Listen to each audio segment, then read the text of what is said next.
Okay. We should be on TikTok.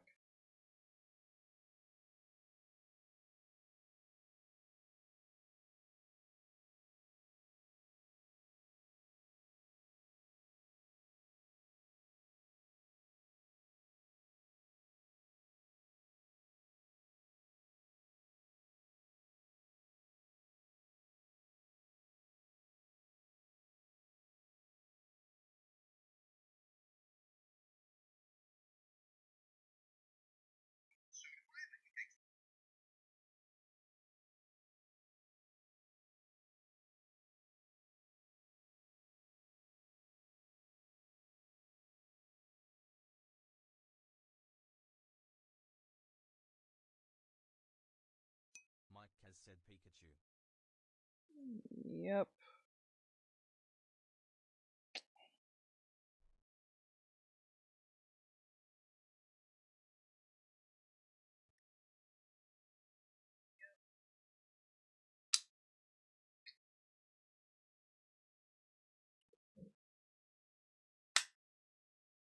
Mike has said Pikachu.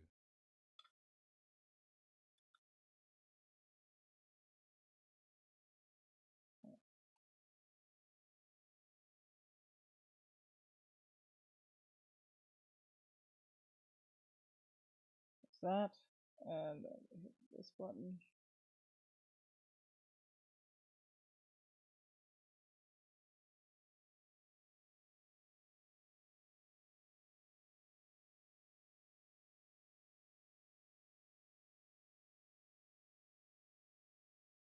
Stream Elements said Stream Elements spot running robot emoji. Learn how to customize the bot here.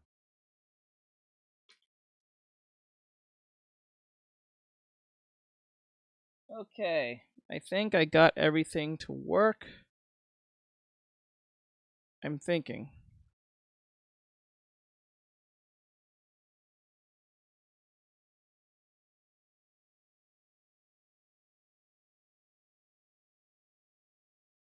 All right.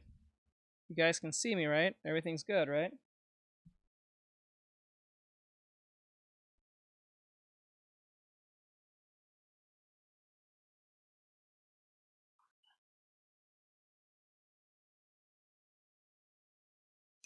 Mike has said yeah.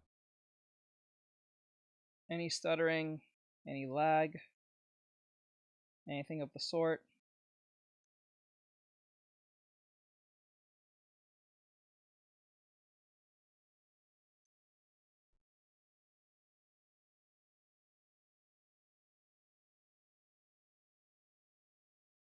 Mike has said nope, not yet. Okay, cool. I want to see something. I'm gonna say hello. Come on. Access. What? Mike has said at least on YouTube. Okay. Artextric said hello. Hello. Artextric said hello. Artextric said hello. Sounds. Okay. Hey, love. How are you on?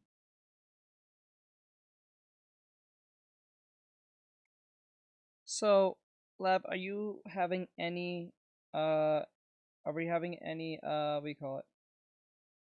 Lag?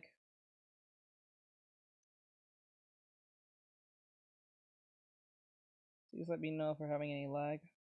I want to make sure there's no issue whatsoever.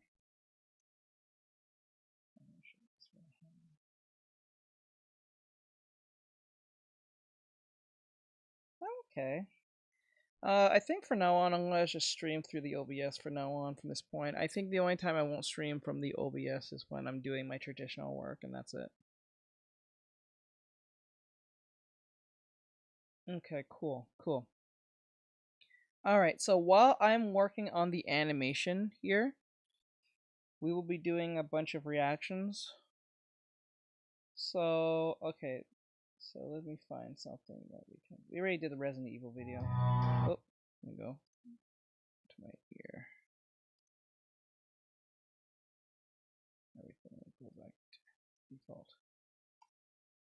All right, so this right here. No, I'm gonna go this one. Let's go with something a little bit more wholesome. We'll just start off with the cooking guy. Let's do with food first, just to keep things a little bit, Wow, what a way to start. Oh God.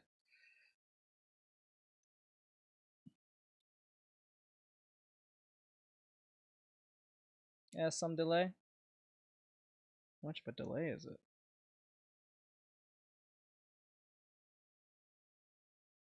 Okay. I think it's too far in the corner. I feel like it's too far in the corner. I feel like the video's way too far in the corner. Like it just feels like it's too up there.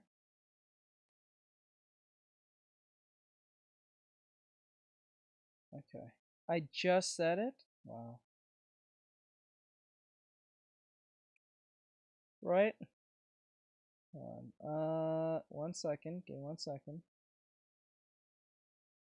1 second.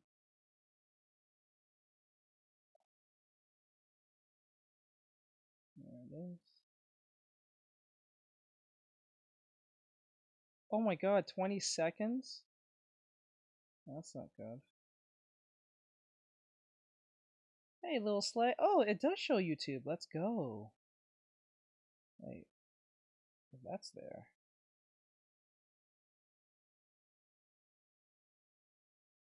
Okay. Okay. Oh, you can get rid of this. This can go. Remove. Yeah. Alright, that's gone. Yeah, I'm gonna make a very quick and simple. Something that's like 4 frames. 4 little frames. I think 4 or 5. I don't think that'll take long at all, given this Pikachu's just sitting. So I'm gonna make 4 frames of Pikachu. Pikachu. I choose you. Pikachu with a gun? I gotta see that one.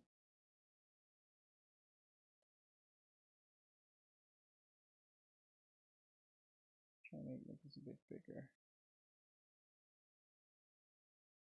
I feel it's just too far in. Oh, okay, and I think I'm a little bit in the way. I think. Pikachu. Okay. Alright. I say like 20. I don't know. Okay.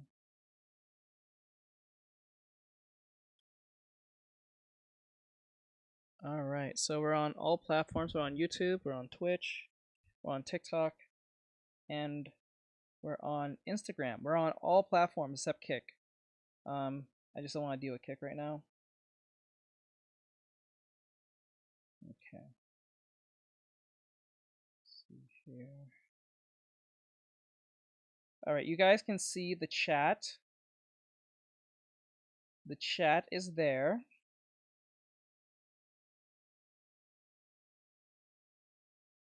Let me see.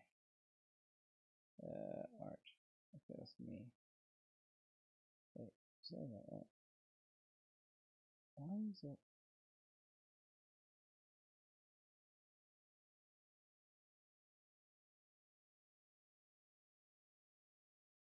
I'll put it about in the corner. I think that's fine. I don't think that would be too distracting. I think it should be on this. Maybe it should be over here and stuff.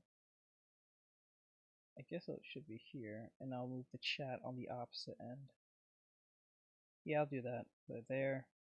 I think it'll be best because it's away from the drawing itself. Okay, or just push it over. No, there we go. And then we'll take the chat. I'll take you guys and put you on the opposite end. I think that's fine. Or should I put you here? There we go.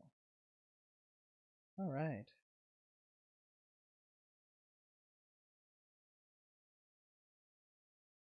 Yay! Let's go. All right, guys. So I think we have everything in place for those who are here. Welcome, guys, from YouTube, Twitch, Truffle, Kick, and all that. Oh, not Kick, but we're on all platforms. We're on Instagram, we're on TikTok, we're on YouTube. We're on what else we're on? TikTok, YouTube, Instagram, and Twitch.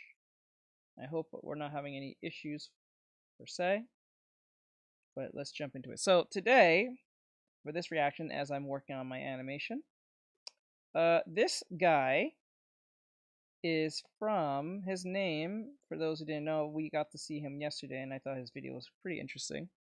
It says, I ate the biggest foods on the internet for 10 straight days. This is from Eric the Electric. Some of you may know who he is. Lavender already knows who he is. I guess he's just a food YouTuber, eats a lot of food, and he works out. And then I guess he tries to do challenges where he eats a bunch of food and how much calories he can like consume without like really losing weight or gaining weight or something. So I think that's the gist of his whole thing. So let's see what this is about and see if we will get some entertainment out of it. I just ordered the 10 biggest foods on earth, and my goal is to finish all of them by the end of the next 10 days. Why 10 days? With how massive these foods are, let's just say I'm gonna need all the time I can get. I'm so ready for this challenge to be over. Starting with the Zeus burger, which is a burger so big that it feeds up to 14 people. Damn. This 10-day food challenge is only complete if I can follow these rules. Rule number 1, I have to finish whatever food I get the day it shows up at my doorstep, which is really gonna be interesting because I have no idea when any of them are gonna be arriving. Rule number 2 is where it's gonna get really interesting. Because if it's midnight and I still have food left over, not only will I have leftovers to eat the next day, but the next giant food that shows up is gonna be close to impossible for me to finish. Why? Because I'm gonna be letting my followers choose. I'll have to let my followers choose 4 random foods for me to eat with the next item that shows up. And if there's any group of people out there that love seeing me stuff my face with more food, it's my followers. This challenge is only complete if all 10 foods I ordered are finished by the end of the 10th day. I cannot believe I forgot. In a rush to get ready for this massive challenge, I realized I forgot an essential item. And then shortly after that, I realized I forgot 2 essential items. Yeah, I'm probably gonna need the Ultra Strong this week. Considering the foods I was about to eat in this challenge, the statement couldn't have been any more true. Good to go. Don't get me wrong, this was a really good burger. But it was even better with some ranch on top. Ranch? I got back into the last half of the burger and was making solid progress. And then it was finally time to eat the healthiest part of the burger. To all the vegans that are watching, I dedicate this to you. Unfortunately, the patty was a bit tougher than I would have liked, which meant my jaws were taking more of a beating than my stomach, and that's saying something. Each bite of this burger was getting harder and harder. I feel like I just ran a marathon. With just a quarter of the bun left, I knew there was only one way I was going to be able to make it through the rest of this chewy bread. It's like a football piece of bread right here. Hey, Jeez. I got some hot water to help soften up the bun. I'm gonna need some additional H2O for this. And of course, I added some more of the good stuff. More ranch. It's good, all right? It's better than good. It's exceptional. And only a few minutes later, there was just a couple bites left. I feel like whatever I just did is probably illegal in all 50 states and most likely many countries. That was a salty Okay. burger. I went to Let's go. bed that night, comfortably full. Little did I know that things were about to get sweet. Maybe a little too sweet. All right, day 2.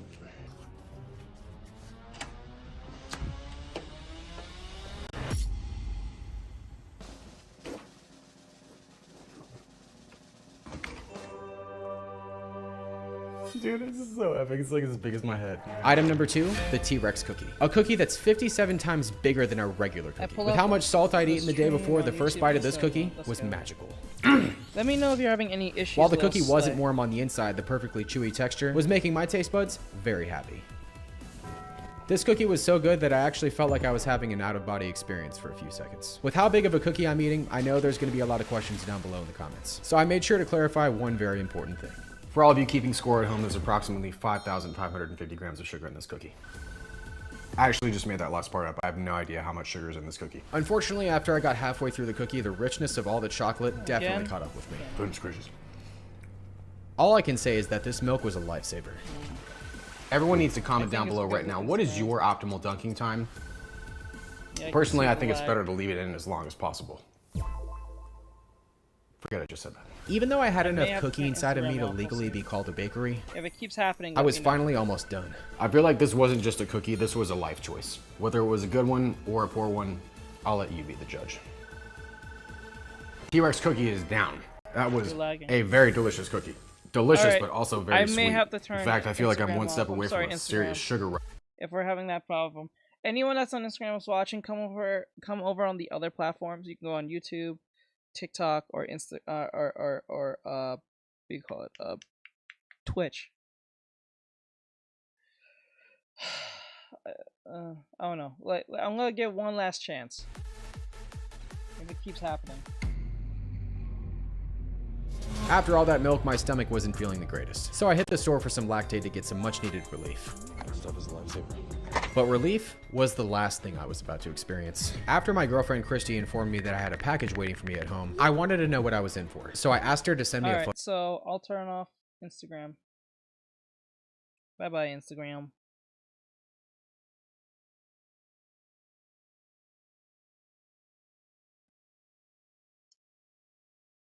Okay.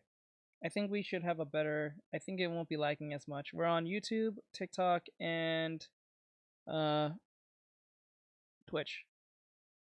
Photo of the box. Alright. After a few short seconds, it finally hit me. I knew exactly what was waiting for me at home. Yep. As I picked up some items that I hoped would help me take down the next food, I realized that with only a few hours left until midnight and another massive food to eat, I was running into the first Oh god, that's crazy. major problem this week. Well, I turned off Instagram, so I shouldn't have too much problem. Because packages can get delivered at any time. But the later in the day they showed up, the more difficult this challenge was going to be. Everyone, I genuinely don't know if I'm gonna make it through this week. In fact, I may actually be kicking the bucket of Nutella Nutella? somewhere. That probably made absolutely no sense, but I just needed a transition. Item number 3, the Nutella bucket. A Nutella container so massive that it's over 10 times bigger than a regular jar of Nutella. Oh my. No way he's gonna eat all that. He is not going to eat all that. Hello, no one. Name. Hello, no one. How are you doing? There's no way bro's gonna eat all that. You can't tell me he's not gonna eat all that. My God. This is not gonna end well. Just in case you haven't noticed, I have some covers on the plates on my table. What's underneath those covers are the only things that I could think of that could possibly get me through something like this. And if they can't, I am in some serious trouble. I'm gonna warn you all right now, trying to eat 6.6 pounds of Nutella is the second most reckless thing I've ever done. What's the most reckless? Second? Well, you'll find out later on in the video. Cheers. It tastes like Nutella. Believe it or not, I actually had the stomach space to take down this Nutella. Oh, rich. But the biggest thing keeping me from finishing this wasn't my stomach. It was my taste buds. Saltiness. But as long as I could manage the flavor fatigue, I was confident I could take this thing down. Ritz crackers, Nutella, absolutely marvelous combination.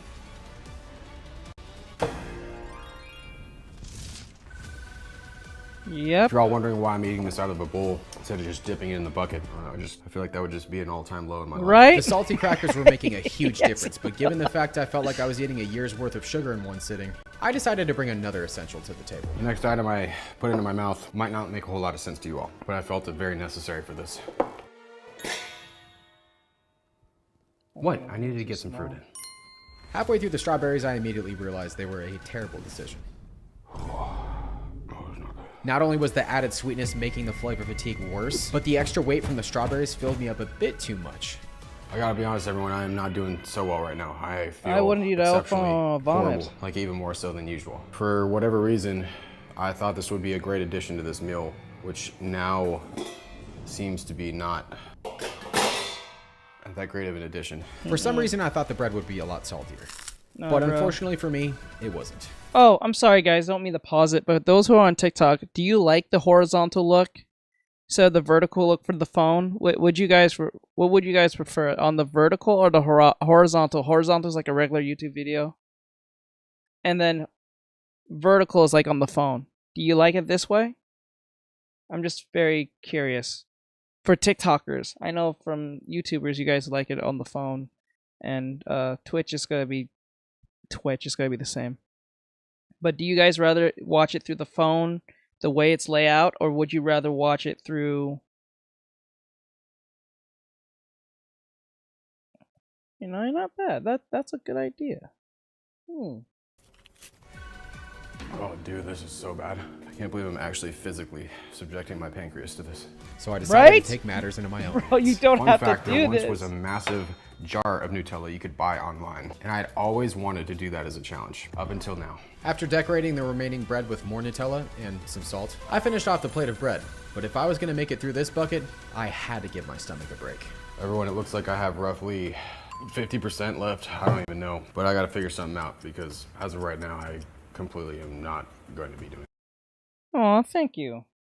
Yeah, I'm working on a little animation for Pikachu here. I'm learning animation, so I'm just trying new things right now. This is rough. fair This enough. is horrible. After attaching myself to my couch for the next hour or so, I realized I was in big trouble. Because not only were the items I bought earlier not salty enough, but I didn't have anything salty enough in my house either. Or so I thought. My new strategy was to use the salty pretzel rods to get down the Nutella. But with less than an hour and a half left, My blood type is now Nutella. I began to realize that was going to be close to impossible. And as each sugary bite grew more and more intense, I realized I was going to need a new plan. Everyone, I have roughly 35%, possibly 30% of the bucket still left. Yep, definitely regretting buying the Nutella now. With how much Nutella was left and how horrible I felt and looked, I was preparing for my first loss until I came up with one of the wisest and most clever ideas in the history of all eating challenges. Clearly, I'm a culinary genius. There we go, everybody, so you can all see it's the same amount. And as I'm sure you can probably expect, the extra salt did absolutely nothing. So delirious right now. I was obviously out of ideas. But with less than 10 minutes left, I was going to give this last bit of Nutella everything I had. But after seeing I was out of Ritz crackers and realizing I was going to have to go in raw, ultimately I realized there was no way that could happen, so I took my first loss. I have to say it, I'd rather take the loss. So I'm throwing in the white Oh, you paper towel lost! and hoping that whatever shows up next is on the smaller Oh end. shit, that's the first time I ever seen one of these YouTubers do this and they didn't like win every one. I always feel like that's kind of rigged, but this is the first time I actually see him say, I admit defeat. Right? Giant, because it's gonna have 4 additional things added to it, all determined by my followers. As the clock struck midnight, there was just one last thing I had to do. But I am curious about one more thing. So it looks like I have 1,068 grams of Nutella left to finish tomorrow as well. The first loss of the week meant I was going to have to finish a little less than 6,000 calories of Nutella, whatever giant food showed up next, along with 4 random foods before midnight tomorrow, or else I'd be faced with another loss, which would put me in the exact same position all over again. I went to bed that night not feeling very hopeful. So did you finish the Nutella? Eat healthy. I didn't. Eat filthy. But imagine if I woke up tomorrow and it was just gone. Wouldn't that be a miracle?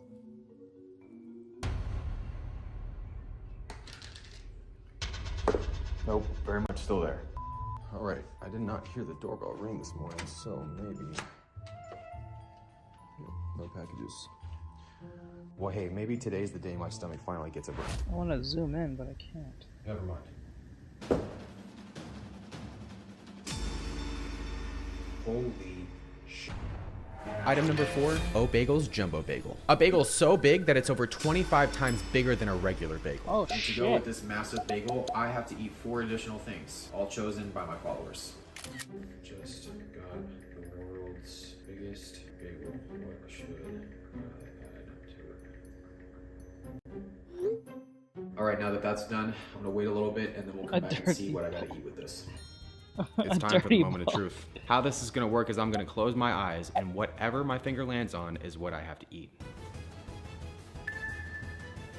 Okay, a perfectly normal thing to eat with a bagel, just maybe not 12 of them. Okay, another thing to eat with a bagel. Okay, good again. Oh no, no, no! An entire Pickles? jar of one of the most vile things on earth. No, pickles are cool. Seems like You I'm in a hate bit of a pickles? pickle. Oh, pickles are cool. That was a really I bad don't know. joke. What can I say? When I'm in unfavorable situations, I Especially the usually sweet like to ones. use humor to lighten the mood. After seeing the 4 additional items I had to eat, I decided the most logical thing to do would be to combine most of them. And just as I was on my way out, I noticed this box of Twinkies and I couldn't help but rewind to the moment that set this whole challenge in motion. Meet Harry, my only non-American friend. We'll see why this is important. shortly. Back in 2020, when I was training for my first Ironman, Harry emailed me out of the blue saying he wanted to send me some running shoes and bike gear because he loved watching my eating challenges. Fast forward to 2023, Harry came to America for the first time and we finally met in person for the first time. I wanted to treat him to something iconic, something unmistakably American. So naturally, I bought him a box of Twinkies. But one bite later, I knew I'd messed up. Harry left and went back to Australia, and ever since that day, I felt like the worst friend in the world. So a few weeks ago when Harry texted me saying he was coming back to the States, I got really excited, until he told me he wanted to do a food challenge. I hate disappointing my friends, so I told him I'd find him one. There was just one problem. I had no idea what I was gonna get for him. So I dove headfirst down an internet rabbit hole, and after stumbling upon an article called The Best Giant Foods You Can Buy Online, there was only one thing left for me to do. I bought all of them and made it my duty to eat all of them. Because let's be real, when it's your friend's first food challenge and you want to get them the best of the best, a little taste test just won't cut it. The only problem was I got locked out of my email I used to order all of them. So I had no idea when each thing was going to be arriving. What I did know was that Harry was going to be arriving in exactly 3 weeks. And the last thing I was going to do was disappoint my friend for the second time. Anyways, I wasn't very excited about the pickles. I was really excited to film this really cool cinematic shot of me putting on this apron though. My plan was to make the world's biggest breakfast bagel. As I got the eggs started, I was just hoping I wouldn't overcook them like I always do. Apollo was also willing to step in and help out with this meal, but that would be against the rules. Sorry, dude. And after only a few more minutes of assembling, it was finally time to do battle against this massive bagel. Talk about a well-rounded breakfast. The most difficult part of this challenge was without a doubt going to be the dense doughiness of the bagel. But the extra salt from the eggs and the bacon was very much needed. Everyone, so far, this is tasting amazing. I'm just so happy that this is not... Yeah, I'll deal with that later. Whew. Guys, this is like bringing back memories of the burger I ate a few days ago.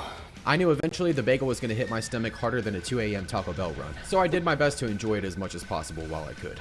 I want you all to comment down below right now what your favorite bagel is. A lot of people like plain bagels, a lot of people like everything bagels. Me personally, I'm team cinnamon raisin. This is still good too. After I got to the halfway point, I was incredibly surprised that my stomach wasn't doing all that bad, so I decided to Let's carry on. go. This is how I cut carbs. But unfortunately, Hello everyone, just to let you guys know, we're doing a reaction as I work on this Pikachu animation for those who are brand new. Thank you guys for coming in. For those on YouTube, I appreciate every last one of you, and let's get back to the video. a few bites later, This bagel is so big and fluffy. the bagel caught up with me. Which is pretty much gonna be me after this is over.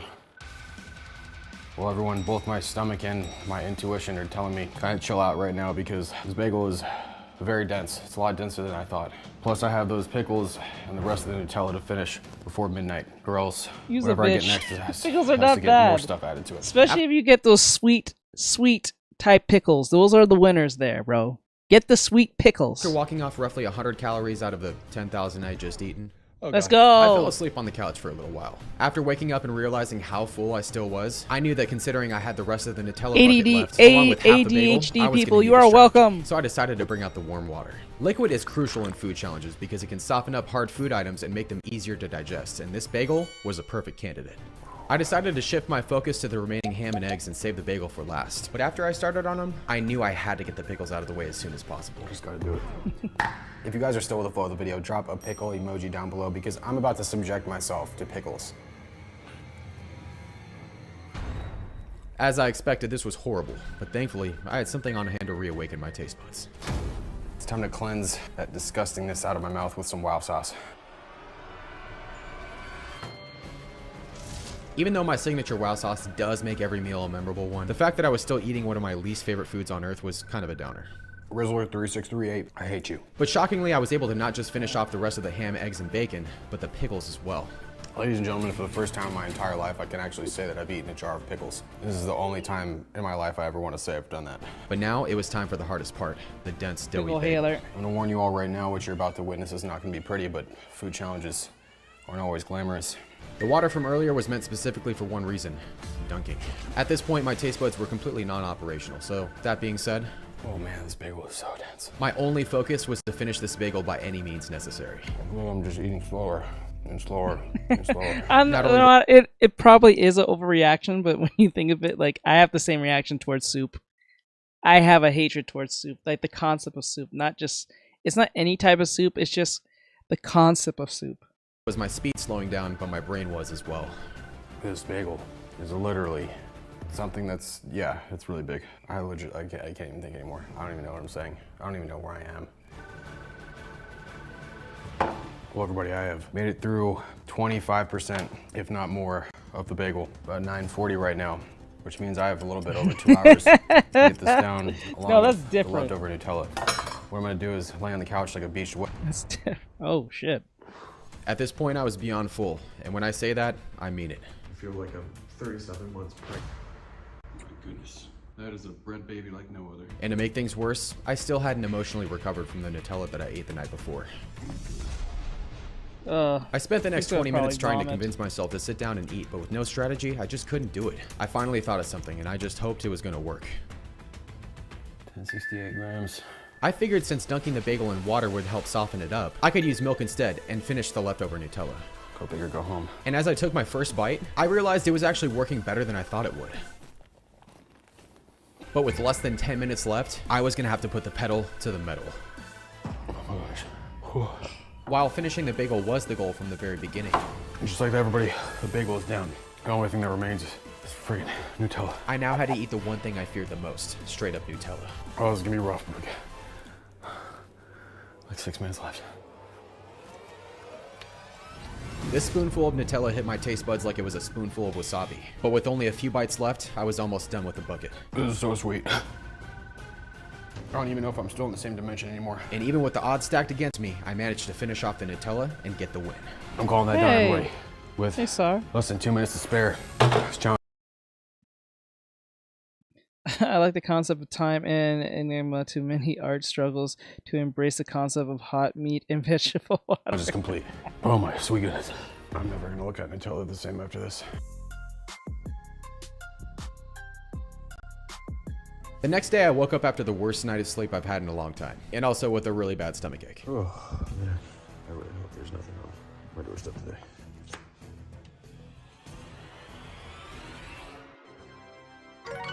For the rest of the morning, I sat at the counter reminiscing on all the poor dietary choices I'd made over the last 4 days. Around 2 or 3 p.m., the thought occurred to me that not all delivery guys ring the doorbell, and that there may be a package on the porch, so I reluctantly went back to I check. had that problem with my mail guy. He's an idiot. This dude comes to my house and he drops off my packages, especially my my samples from TikTok, and bro will leave it at the door. He won't even hit the fucking ring. He evil. Yeah, no. Nah. I'm not fucking with that.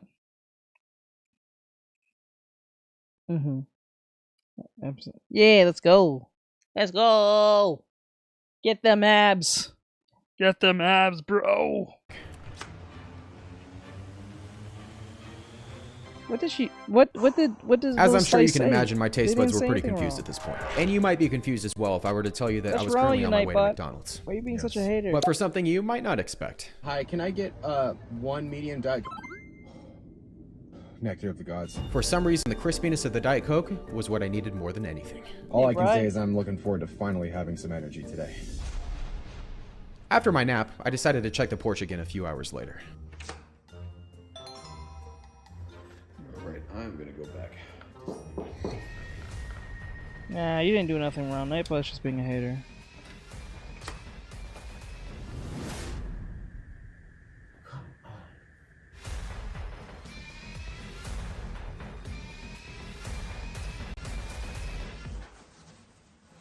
I forgot I ordered extra.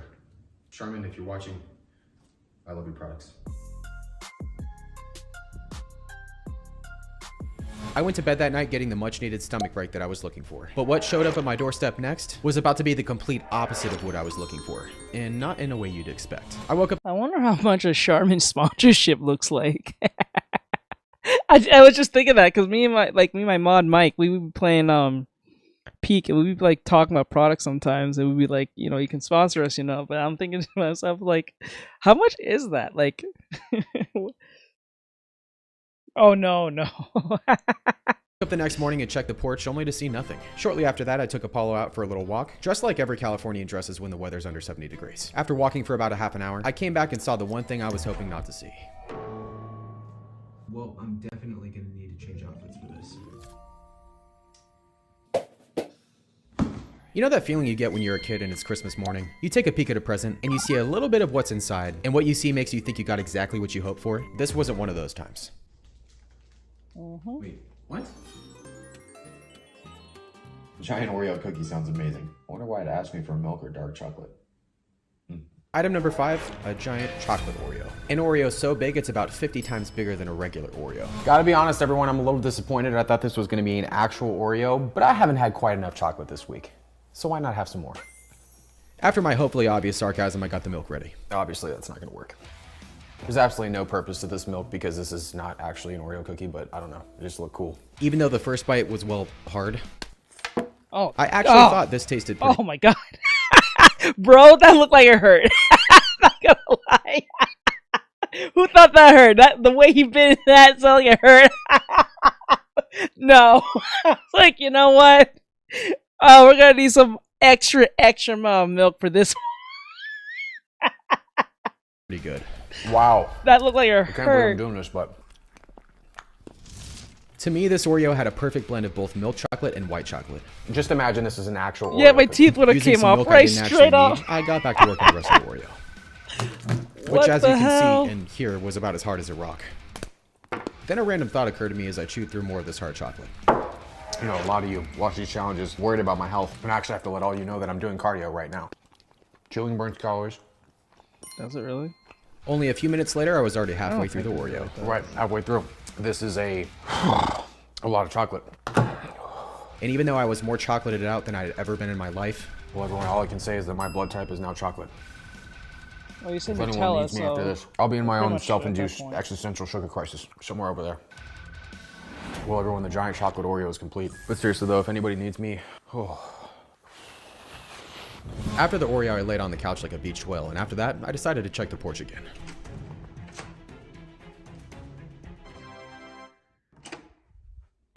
Well, it's just after midnight, and as of now, I have officially made it halfway through this challenge. And I would just like to say I'm a very full human being. I also never want to look at another piece of chocolate ever again.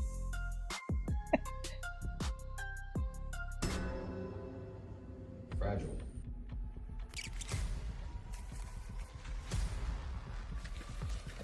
I did not order a pizza. Well, on the plus side, at least I know exactly what I'm going to wear for this.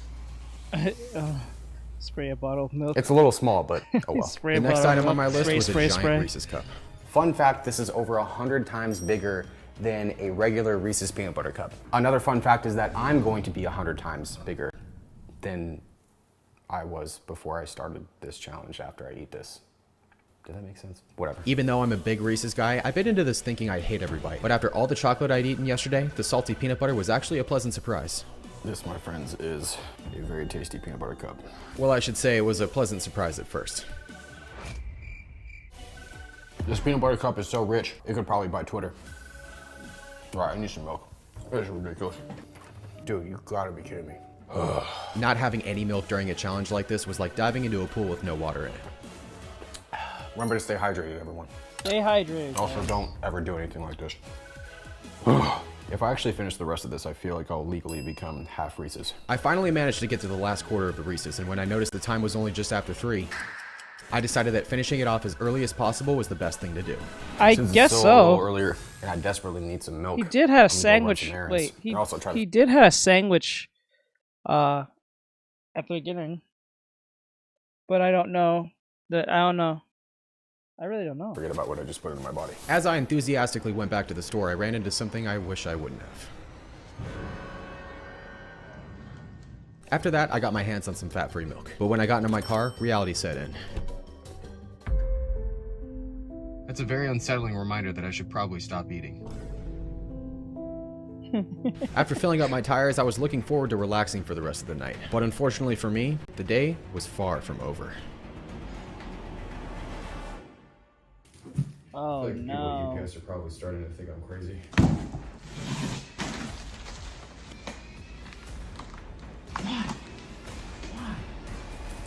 Oh my god. Item number 7, the world's biggest chocolate truffle. It looks like a coconut. Oh my god. It's kind of like a coconut.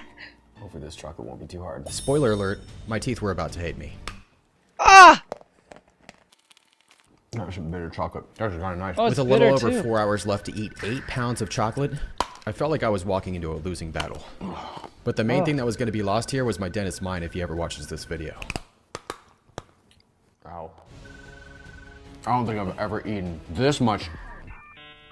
Yeah, I've definitely never eaten this much chocolate in my entire life. You know, I don't really mind the sound of someone biting on chocolate, especially if it's hard. But the issue is, like, sometimes the angle can make up the sound itself. So, like, you know, when you really trying to bite off of like a hard chocolate, it's like why is it not coming off? And you really get that rip off. You're like, oh shit! Like your teeth felt like your teeth kind of clanked together. Your clanker. The only strategy I had here was to use as much milk as I needed to get through as much of the truffle as I could. I feel like my hands look like I've been doing push-ups in mud or something. Curiosity has me and I gotta try this inside. See, no, for me, I actually bite ice cream. Yeah, maybe. The thickness might be a real problem. But, like, honestly, for me, I can actually chew ice cream, believe it or not. I'm one of those people who can actually chew ice cream. Okay, that's very sweet. I wasn't really sure how to eat the inside, so I of course did what came naturally. Gotta do what I gotta do. I don't even think that's a flex. That just sounds weird to say. It tastes like what they put in between a cake. Each forkful of this ganache literally tasted like I was eating straight cake frosting. But to my surprise, I was able to get to the halfway point. I've made it through 40 to 50% of this truffle. Flavor fatigue is real right now, and I purposefully did not go for anything salty. I wanted to hold off on resorting to salt until I took down as much of the truffle as possible. But with a little over 90 minutes left, I finally gave in.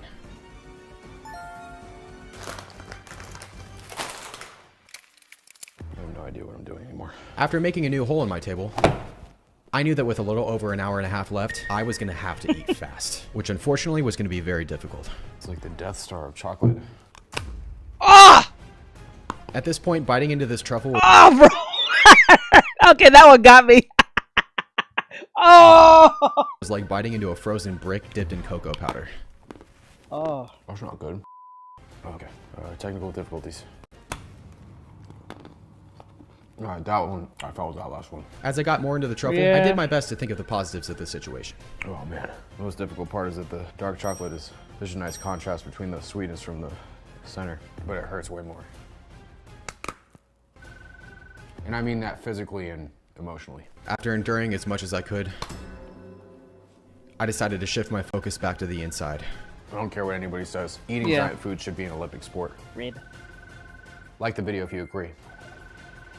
Well, everybody, I have no idea how much of this truffle I have left. It looks like there's a little bit of ganache, but mostly the shell left. Ganache. I'm gonna try to come back and Ganache. give this one Ganache. heck of a shot. 20 minutes later, I came back to try and finish the rest of the truffle. I decided that I wasn't going to go down without a fight, so a half hour later, I got back to the table like it was triple overtime and I was down a few points. Got this. I took my first bite of ganache and could feel my drive and motivation coming back again. And when I finally got to the pretzels, I felt my spirits return once again. I'd like to pause the video right now and just have a moment of silence for my pancreas. Thank you. Even though I was eating slower and slower, I knew that as long as I kept going, I had a solid chance at finishing this truffle. I got this. But unfortunately, it was at this moment that I realized Alright, maybe I don't got this. Well, unfortunately, everyone, it looks like I'm gonna come up just a bit short when it comes to the world's largest handmade truffle. Whatever lands at my doorstep next has to get 4 additional items added to it. I'm gonna be emotionally scarred forever. Is this all in one day? This can't be. No, it's within the week. No, there's only 4 days left. Okay, this is. when I woke up the next morning, I could still taste the sweetness from the day before. After That's checking wild. the porch, I was very relieved to see nothing there. But with 3 foods and 4 entire days left, I still had to be ready for something to show up at any time. With all the chocolate I'd eaten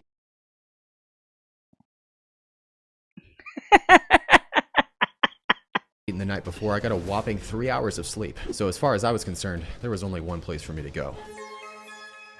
Ladies and gentlemen, I've officially made it to day 7. Normally this would be the end of one of my challenges, but since this is the longest challenge I've ever done, I've got 3 more days left. If you guys enjoy these longer challenges, like the video and comment below what you want to see me do next. I'm saying that even though I haven't even made it through this one yet. And the biggest item of the entire challenge still hadn't showed up yet. As I headed back home, I remembered that not only did I have to add 4 random items to whatever showed up next, I remembered what I had to finish.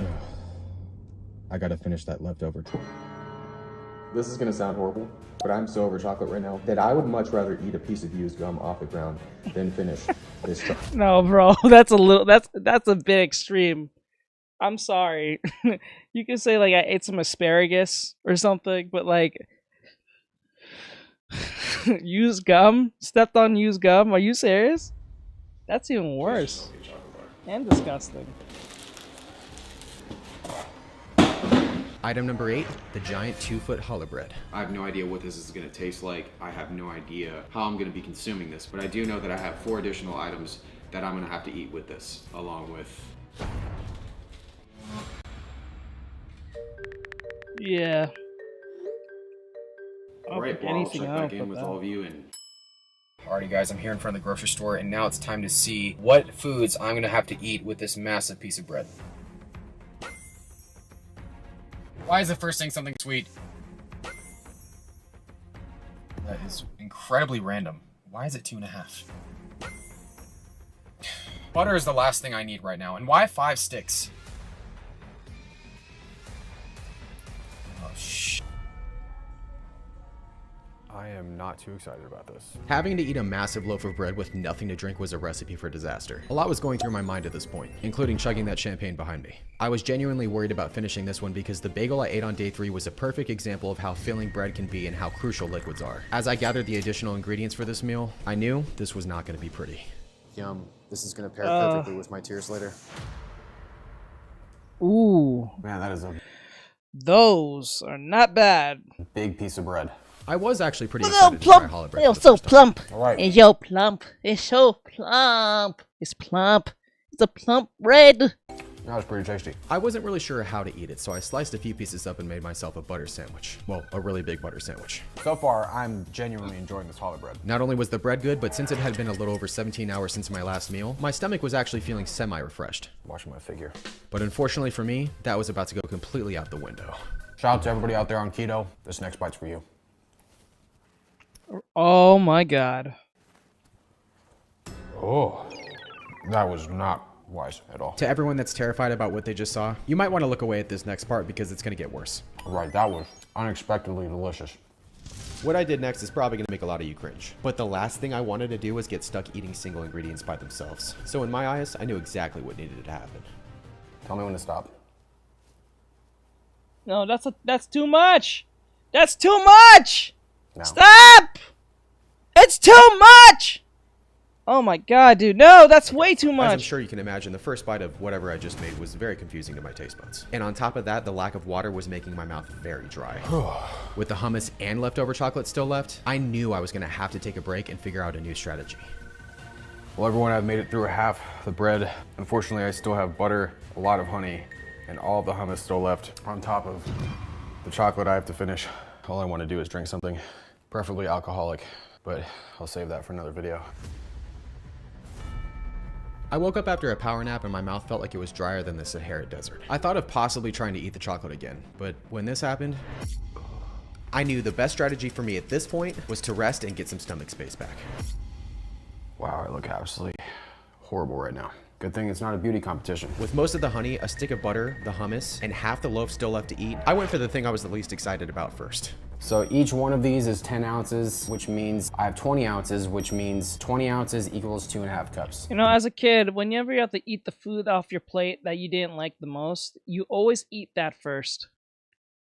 Always do that. If you don't like eating certain vegetables or something, or you don't like your food touching, or whatever the fuck, always eat the thing that you hate the most, because you'll be able to enjoy the rest of the food from that point on. That was my math lesson for the video. If you've never had challah bread before, it has more of a sweet taste, I don't have high hopes for this. which is why I wasn't too excited about this. That's pretty weird, but I'm gonna keep eating them. Yeah, it's too weird. After finishing the first container of hummus, All right, first hummus is down. I realized I was losing time and stomach space. But then, I got one of the most diabolical ideas ever. I had no idea if it was gonna work, but I was gonna try. All right, step 1 is to take your melted butter and swirl it around like so. Step What? 2 is to dump an absurdly large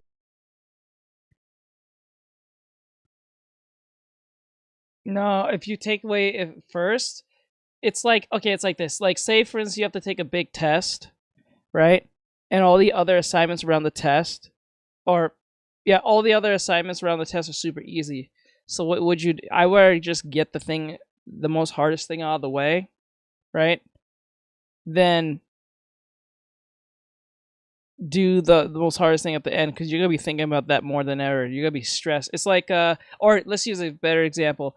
This is why in studies they said it's always best to go first when you're doing like you're doing a presentation, right? So when you're doing a presentation, what you should do is go first because now everyone else's nerves will be because like if you're going to take a presentation, you go first. Even if you do horribly, everyone else is too worried about fucking up now. You got it out of the way. So you don't have to worry about it no more. You can just enjoy the rest of the day. That's how I see it. Large amount of honey on top of the butter, like so. Oh my sweet goodness. Literally. Wow. That is something right there. I very well might turn into Winnie the Pooh by the end of this. Step 3 is to put your cinnamon right on top, just like so. I'm sounding like I actually know what I'm doing, but I have no clue if this is actually gonna taste good or not. Turning the butter into liquid form not only freed up stomach space. Oh my gosh. You know what's funny is I always find it funny when people say, you think I know what I'm doing, but I absolutely don't know what I'm doing. I always feel like they know what they're doing by just telling me that. I always find that funny. So when people says, like in these shows and these videos saying, you think I know what I'm doing, I have absolutely positively know what the fuck I'm doing. For some weird reason in my head, when you tell me that, I think you do know what you're doing. Just acknowledging that you don't know what you're doing tells me you know what you're doing. You're more self-aware than you are saying it. This is what dreams are made of. But It's like a weird reverse reality psychology thing. It's like you telling me that makes me think you do know what you're doing in a weird reverse type way. With the honey was a flavor explosion like no other. Oh my honey. Woo! I've eaten a lot of food combinations in my life, but for some reason, this one was everything. This is without a doubt one of the best things I've ever made. What can I say, everyone? Sometimes you gotta think outside the box. And inside the hollow bread. But unfortunately, as the honey butter ran out, Sugar crash. I remembered I still had hummus to eat. Gotta do what I gotta do. Fortunately, I was able to finish the hummus, but unfortunately, I was nearing my capacity. 18 grams of fiber in this entire thing. At least I'm doing something right. Well, everyone, I only have literally like 10% of this bread left. Along with that stupid chocolate from last night. At this point, I had enough bread in me to trigger every gluten allergy within a 5-mile radius, but I was almost done. I just want something to drink. Ugh. Using the last of the honey butter combo, I was able to make it to the last few bites. Someone the other day asked me if I'd ever give up carbs. And you know what I said? Over my bread body. Fortunately, I Wow. was able to finish the last of the challah bread, but with the leftover truffle still remaining, the day wasn't quite over just yet. That was a lot of challah bread. But unfortunately, I still have something left for the day. And it's in that white box. It's hard for me to put into words how full I was at this point. On top of that, I was so thirsty, but drinking anything would just make me fuller. Finishing this is gonna be impossible. I paced back and forth for the next few minutes trying to gather the courage to eat this truffle, which was about as appealing as biting into a jawbreaker. Finally, with less than 20 minutes left, I knew I had to make something happen. I don't know what it is. Every time I hear him bite the fucking chocolate, I feel like his tooth broke. And just yesterday, my student told me something about her leg getting, like, she kind of ripped her, like, her hamstring, and she said the sound of it sounds like Velcro. I was like, bro, don't fucking tell me that. Like, why would you tell me that? She said she was doing, like, running, like, she was doing, like, exercises, and she tore her hamstring or some shit. And she said she heard it happen. She said she heard it first before she felt the pain. And she said, and she described the pain as it sounded like Velcro. I was like, bro, you can't say that to me. I can't unhear it now. This is all gonna show, like, not what I want right now. With 10 minutes left, eating this chocolate felt like I was performing dental surgery on myself. I wish this was a vegetable. And to make matters worse, flavor fatigue was hitting like crazy. But after looking at the clock and seeing I only had a few minutes left, I decided to try the one thing that I hadn't tried at all. I thought chopping up the chocolate into smaller pieces would make things easier, but unfortunately, it made no difference. In fact, it actually made things worse. And just as I was about to throw in the towel, I remember the famous quote, "Pain is temporary and glory is forever," or something like that. It's not wrong. With only a handful of chocolate left, I used the milk to get through each bite and finished day 7 in a nail-biting ending. Holy crap, I can't believe that just happened. Oh my goodness. I never want to look at chocolate ever again. Later that night, I got a text from Harry. I'd eaten some pretty good food in this challenge along with some not so good foods. But still, I wasn't confident enough in saying I'd found the right one. So I just said the first thing that came to mind. But with 2 foods left, maybe I would find the winner. After all, the biggest item of the entire challenge had yet to arrive. With only 2 items left and 3 days to finish them, I woke up on day number 8 confident I was going to be able to make it through this challenge. Thank God. I need coffee. I went into this day thinking the worst was behind me, but I couldn't have been any more mistaken. Hey, what's up? Babe, what did you order? This package is huge. I tried picking it up, but it was way too heavy. It can't be food, right? It was in this moment I knew exactly what was waiting for me. Babe, step away from the package slowly. It's more. Pretty good. He sounded like he was suffering through every meal. Dangerous, look! No! Item Not number 9, the gummy! world's biggest gummy bear. Not the 4,000 times gummy! bigger than a regular gummy bear. I feel like I should say something very clever and witty, but I can't find the words right now. Believe it or not, this is the second time I've ever done a gummy food challenge. Okay, a gummy bear doesn't actually taste that bad. Unfortunately, the first time didn't go so well. Definitely in my top 5 worst challenges ever. Fortunately for me, this massive gummy bear was actually much softer than I thought it would be. First ear's down. Come on, bro. Help me out here. Jeez. You acting like the intoxicated friend at a college party. After a few more bites of the bear, I finally saw what he looked like without ears. It was hilarious. On a separate note, I went into this with no strategy, and unfortunately, I was about to pay the price for it. I have no idea why any human being would want to order something like this. I've decided the gummy bear's name is Stan. Yeah, me too, Stan. Me too. After trying to think of something for a good 30 seconds, I realized that finishing this was going to be much harder than I thought. I'm curious to see how much I ate.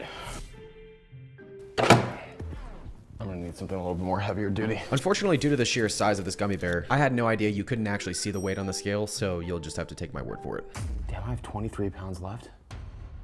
While I wasn't all that full, and even though the gummy was softer than a regular gummy, it felt like I'd pulled a muscle in my face. When I woke up from a power nap and realized how much of this gummy bear I was gonna have to finish, I debated on throwing in the towel early. But I'm glad that I didn't, because when I did eventually make my way back to the table, I remembered what I used back in 2018 when I did my first gummy challenge. For the second time in this challenge, warm water was coming to the rescue. Or so I hoped. After only a few more bites, I felt like I was sinking into quicksand, if it was made of gummy. All right, I gotta see where we're at. 19.6. I got a little bit more in me. I'm gonna let you all in on a little secret. I really didn't have a little more in me. Okay, I think I'm gonna call it a night. It was practically impossible for me to sleep that night, and not for the reason you may think. It was the fact that I couldn't remember the password to my email. All I wanted was the tracking number for that 10th item. Maybe it was the sugar coursing through my veins, but it hit me. Lil Slate 3 said, _ what is that combo? After remembering my genius password, I was able to locate the tracking number for the 10th item, which showed that it was going to arrive on day 10. Knowing that, it was time for me to get the gummy bear down as fast as possible. The next day I woke up knowing my mission for the day was to finish the gummy bear by any means necessary. But with how sore my jaw was after yesterday, I was going to need to think of some kind of strategy. But my main concern was the blistering headache I had when I woke up, so I decided to head to the store to get some relief. And I'm really glad I did, because when I spotted this, I got an idea that I hoped was going to help me out. All right, everybody, so I am ready to take on the rest of this gummy bear. And if you're wondering why I have all these Pringles flavors, I did something I've never done before in my last challenge. I did my first tier list. And since a lot of you loved it, I'm gonna do another one. A tier list is a visual ranking system that categorizes items from best to worst. S being the best, A being the second best, and so on. All right, here we go. With 19 pounds of gummy bear left for me to eat, I started off this meal not feeling the most confident, until I had my first Pringle flavor. Everything bagel.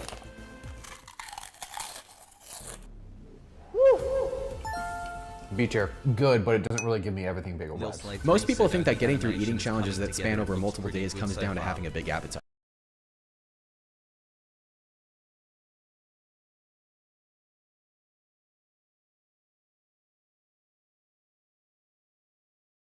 But it's actually not just that. Chili cheese fries flavor. A tier. The mind is just as important as appetite when it comes down to these challenges. And even though it may sound silly, these new Pringles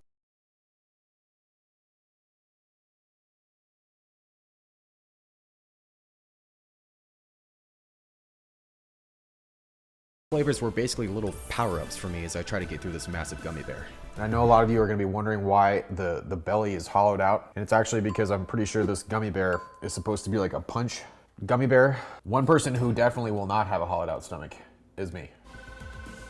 Carnita's taco. G tier. As I got back to work on the gummy bear, my jaw muscles started to tire out again, which was not good considering I was chasing this gummy bear with warm water. It was at this point that I started to realize the likelihood of me eating this entire gummy bear was looking less and less promising. My goodness, my jaw. Slide3 said I feels can't like it's hear about you, to but I detach can from my hear the head. video. And when I saw how sorry much about I had that. left, Yeah, it's coming out pretty good, but I don't know. It needs a lot of cleaning, and I need to figure out how to make things consistent. I think that's my biggest problem. It's not drawing the frames. It's keeping it consistent. That's my biggest weakness. And I think that's for any artist, but like I think that's gonna be very weak, and I gotta figure out how to strengthen that skill. Oh, dude. Oh, 12 and a half pounds left. I knew I had to come up with something. Philly cheesesteak flavor. I would much rather be eating a Philly cheesesteak right now. Not gonna lie. Oh, C tier. After giving this gummy bear one last ditch effort, All dressed Pringles. We found our S tier item. I decided that both my jaw It basically feels like I've been chewing on a rubber tire. and my stomach had had enough. I have roughly 12 pounds of this gummy bear left, which means I've made it through over half. Unfortunately though, I can't actually physically eat this anymore. So I'm gonna have to figure out a strategy here. My main priority was fixing the gastrointestinal nightmare going on in my colon first. So I headed to Walmart for some Tums. Once that was done, I finally came to the realization that there was just no way I was going to be able to eat the rest of this gummy bear. But then it hit me. I didn't have to eat it. I finally had a plan, but I had to be sure it was going to work. I was taking a huge risk by potentially making the gummy inedible, because ruining it meant not finishing it, and not finishing it meant this entire challenge was failed. The test batch was a success, sort of. But would the giant gummy bear be the same? I was about to find out. As I watched the gummy in the microwave, I began to worry that maybe the gummy bear wasn't meant to melt. Okay, maybe I just have to put it in for longer. I put it in for the second time, and after taking it out, I started to see exactly what I wanted. Progress. After microwaving Stan for what felt like 10 years, the diabolical idea that came to me in the appliance section of a Walmart had finally come to fruition. This does not look pretty at all. In fact, I can't even use the word pretty in this in the same sentence. This looks absolutely hideous. I've subjected my stomach to a lot over the last decade, but this Yum. is probably one of the worst things. But surprisingly, my plan was working much better than I expected. I feel like I have more Red 40 in me than a Kool-Aid factory right now. I would say I've made it through about 50% of the, whatever this is. I brought out some salty pretzels just in case I needed them, and for a split second, I felt like I was having an on-camera life-changing experience. Give me a moment. Finally, I saw a light at the end of the tunnel. I'm so close. The bottom of the bowl was in sight. I probably look absolutely, yeah, I don't even want to look at myself right now. At this point, I had a little bit over 2 hours left until midnight. And even though it was my goal to finish this gummy bear as soon as possible, my stomach was a wreck. My bloodstream probably looks like a fruit punch fountain right now. That actually made no sense because my bloodstream always looks like that. So with only a few bites left of this gummy concoction, I knew what my next move needed to be. Everyone, in a surprising twist of events, I have managed to successfully finish 90% of the gummy bear. Unfortunately, there is no way that I'm going to be able to finish the rest of the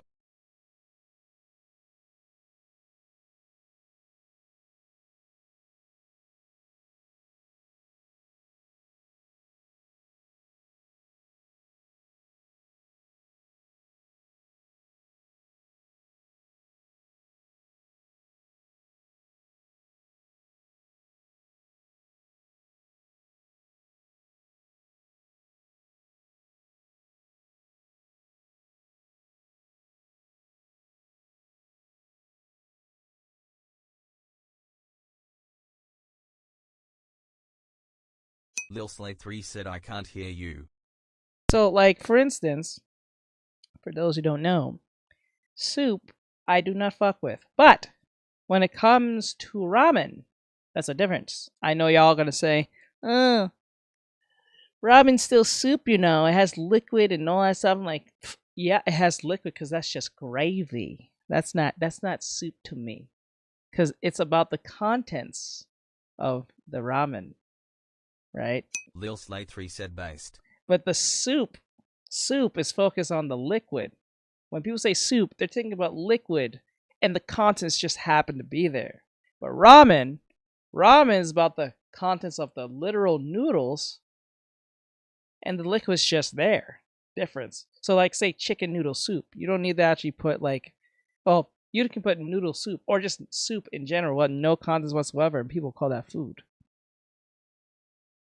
Nah, that's just a glorified liquid drink. That's all that is. But ramen's a whole different story. My schizophrenia will speak and tell me Lil Slay 3 anything. said very based take. Very base take. Thank you. At least someone understands. My mods tend to clown me for this, but it's whatever. It's whatever. That. I feel like right now I just need to try to forget what I just put into my body. I'm right. They're wrong. That just is what it is. I woke up on day 10 happy this challenge was finally coming to a close. I checked my porch, and when I didn't see anything, I decided the best move was to get ahead. Since I had to eat 4 additional foods with the final item whenever it did show up, I wanted to know what those things were as soon as possible. About to eat the world's biggest. What should go with it? Mike has said be a man If I have and to eat drink something the with gummy soup. bears, No. I swear I'm. No, you can't make I'm so me. ready for this challenge to be No. over. Biting into this gummy bear was like tasting No. I'm not eating your devil piss. victory, but knowing it's made entirely of corn syrup. If you guys have made it this far in the video, just comment gummy down below. And even though it took almost 3 days Because I literally feel like I'm part gummy right now. and a lot of stupidity on my part, Almost there. Almost there. I gotta say it felt pretty cool knowing I just consumed the world's biggest gummy bear. The gummy bear is complete. I don't know what's going on, but the 10th item was supposed to be here and it's not here yet. The only thing I don't know is what time it's gonna be here, but what I do know is that it's gonna be here today at some point. The other thing I know is that I have 4 items that I'm gonna have to be eating with that final thing. So I'm gonna stay 1 step ahead and find out what those items are and prepare, because you gotta stay 1 step ahead, or 2 steps. Lil Slay 3 said devil piss is Okay, an easy way that to actually describe sounds soup skull pretty emoji. delicious right now. And it actually fits very well with what's coming. Is the best way to do it. Okay, another thing that Victoria Day is asks, actually am I pretty fitting. supposed to be impressed with this? Impressive what? 6.5. Like, I don't understand, why are people so weird with numbers? Dude, are you? Why? After reluctantly grabbing the Nutella, I shot for the rest of the ingredients. As I walked up and down the aisles of my local Walmart, I had no idea if I was actually going to survive the ending to this challenge. Just in case I didn't, I made sure to get a second overly cinematic apron shot. After that, I started cooking the one Yeah, dish he's meant to eating go a with lot my of final meal. foods, and it's After kinda making the eggs and insane. rice, I looked over at things and actually felt pretty impressed with my cooking skills for once. But there was one question on my mind. Where was the last item? Since it showed it was supposed to be here within the time frame, I went back to cooking. After prepping my 6.5 bagel bites, along with my pound of fried rice, I had my 4 additional items Damn, I would kill to have some bagel bites right now, bruh. ready to go. Little did I know, I was about to get some very unfortunate news. Wow, that actually looks pretty. Everyone, a few minutes ago, I got some very unfortunate news, and long story short is I will not be getting the 10th item tonight. I just needed one more food. To come all this way only to fall short by just 1 item was incredibly disappointing. I was about to fail my longest challenge ever just because the delivery date was postponed. I don't know whether it was the 6.5 bagel bites on What's my table. wild is everything he's using and eating will be a tax write-off. That's crazy. Communicating with me Lil Slay telepathically, 3 or said if no, I we just are thought of it out of supposed to frustration. loudly But a cringing few when seconds he later, I bites got an chocolate. idea that made me realize That too. ending this challenge on a Victoria high Day note asks, was can't your possible stomach after burst all. from this? Giant food Nah. near me. You just be really sick. Whoa! Well, that's not. Well, yeah, that's a very strange big ass pizza. Let's go! Pizza joke is Let's go! Let's go! Let's Or go! anything, but after all this, it'll probably be a while before I let my followers choose what I eat again, for obvious reasons. What the fuck? And even though it wasn't something I technically ordered online, I gotta say, living in America really is pretty great, because when it comes to finding giant foods, you won't really have to look too far. Well, everyone, what can I say? Sometimes things just have a way of working out. But even though I was able to finish this 10-day challenge on somewhat of a high note, I still needed a challenge for my friend Victoria Harry. Day said, "Lamar, you As the really clock like struck this." midnight and the Yes. challenge officially ended, I thought about the pretty good and not so pretty good foods Victoria I'd Day eaten over said the this last ain't Damn my cup of straight. tea, I guess. few days. But honestly, I wasn't very confident about finding a meal for Harry. But the funny Mike thing has about said life I'd is rolled that it up sometimes and the eat it answers like you're a looking Stromboli. for can Oh, sometimes I haven't be had a found in the Stromboli in places you forever, bro. Stromboli. Oh my god. least expect them. And by places you least expect them, what I really mean is What inside the of giant fortune fuck? cookies. That's a giant fortune cookie. There's no way that's real. I got it. There he is. What's up, dude? You'll slay 3 times bigger than half. Hold on, man. I got Right? All right, are your eyes closed? Yeah, man. All right, I'll tell you when to open them. 3, 2, 1. Oh, mate. I didn't tell you. I'm vegan. Pittori Day said I didn't even say what's up, what's good art, and everyone else. Pretty good. Hope you're having an awesome day, my dude. Oh, that's the end of that. Alright. Alright, we're on to the next video that's on the list. Rick. We might run back into him. Alright, Project Boomwalker. Don't know about this one. What is this game? Nah, not really feeling that one. Okay, so new Royal Hard rework is here. Okay. Over rendering, that's for me. Let me see. Enfield. It will not be a Gunner game. Okay. Okay, this is gonna be a breakneck pace from what we was originally watching, but we watch random things. Just be honest. I try to keep it not just one thing we watch. We watch random things that pretty much interest me, but like it has to be engaging to a degree. 3 asks I'm good, thanks, War. So like, let me see. So this video, for those who don't know, this is called "The Dangerous Rise of Gentle Parenting" by Dementi, I think that's his name. He has 55.2 thousand subscribers, and this is about people who gentle parent. Now, there's no. They said, "Yeah, keep doing your thing, bro. Everything isn't for everybody."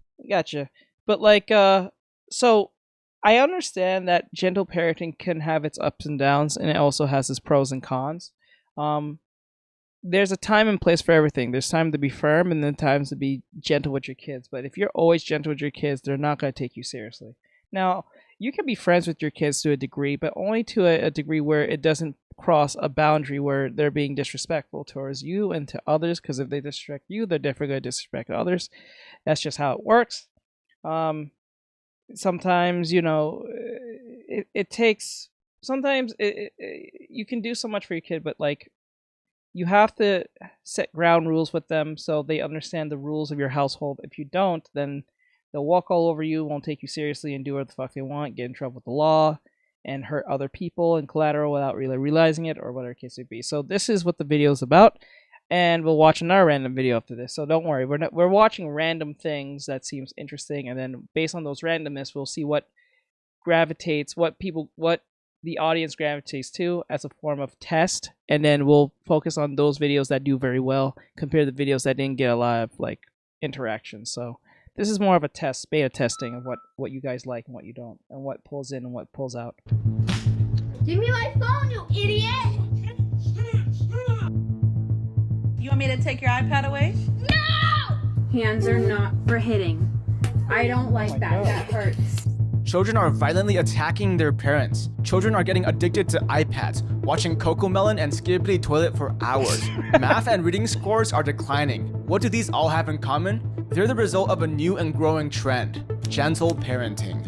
Gentle parenting is exactly what it sounds like: being gentle to your child. Gentle parenting believes it's a war crime to punish a child. Spanking? That's child abuse. Yelling at your child? That's child abuse. Doing anything that upsets and angers your child? That's child abuse. What happens if your child is literally assaulting you and hurting you? Well, you need to sit down and talk about your feelings. Use logic to fuck no. explain why hitting people is a big no-no. That's the mindset that gentle parenting advocates for. Gentle parenting was popularized in the 2010s in attempts to get rid of the authoritarian parenting styles that society was so accustomed to. But this trend backfired, creating a generation of bratty, selfish, violent, and entitled children. Children can be stubborn, and negotiating with them is hard. Parenting comes from horrid parenting from before. Lil Slay 3 said if I did half of any of those things, I would be sent into a different dimension by my mom. Right? Convincing a child that brain rot is bad for them, and you'll see what I mean. Because children rarely listen to logic and emotional reasoning, gentle parenting often fails. Watch how these gentle parents deal with their children's violence. You can't slap his head, okay? Please. No, you can't slap his head, okay, Winnie? He said please. That Satanist demon just said, please. Can I hit him some more? The fact that he said please, or he says, okay, or something like that. He said please. Please don't do that. Ellie, please don't do that. Ow! No, gentle hands. Foamy in early September said meow. Hey, meow. No. It might not seem like much, but these children are learning that they can hurt people without consequences. This is dangerous. You know, If children learn that sometimes I think parents do this on purpose so they can put themselves on internet as well. Some parents actually, I think, purposely do this to post this so they have some form of content so they can get out of so they can use their kid to get up in the world. that it's okay to hurt their parents, they begin hurting anyone they feel like. This is how bullies are created. Now, some will argue that these parents did not use gentle parenting correctly, but come on, give them some slack. Gentle parenting is so confusing and complicated, you should need a PhD if you want to use this parenting style. So, like, said parent, what the magic word? Kid learns that it's actually the magic word to always use. Right? What's the magic word? The kids learn it's actually the magic word. But, like, you know, see, the thing is, oh, fuck. I just had it in my head. I was just about to say it, but I just literally lost my train of thought. Damn it. In gentle parenting, parents need to become a personalized therapist and counselor for their children. And in this process, a lot of parents are bound to become too loose, leading to bad and undisciplined children. Only parents who are good at understanding children's emotions and behavior should attempt this parenting style, because if done wrong, this parenting style could lead to disaster. And this isn't only about violence. Oh, no, I remember now. So there was a woman, I forgot what she used to do on YouTube. Tori Day said, I know how to do both. It's all about balance. Like, there was a woman on YouTube because she was, I don't know what she was doing in the, like, what's her content per se, but she did this thing where she would, like, so her son dog died, or the pet died or something, and she took her son, knowing that he was very upset, grieving over his dead dog. She took her son, grabbed the camera, and then tried to get him to cry more, while didn't realize that or she forgot, I don't know if she did on purpose, but she forgot to, like, edit the part where she was telling him to, like, cry more and look more sad for the camera. And it was just really horrible because, and I feel it was kind of on purpose at the same time, because how do you forget to edit that? Or whatever case may be. Because it was like a whole segment, it was like a good 5 minutes of she telling him to look more sad. And she kept on telling him to get sadder and sadder. She was getting upset at him because he was not getting sad enough for the camera so they can take pictures for the thumbnail. And I was like, this is horrible. When they learn that they can do whatever they want without any serious consequences, they begin to expect the world to revolve around them. And this is a mindset that's very hard to undo.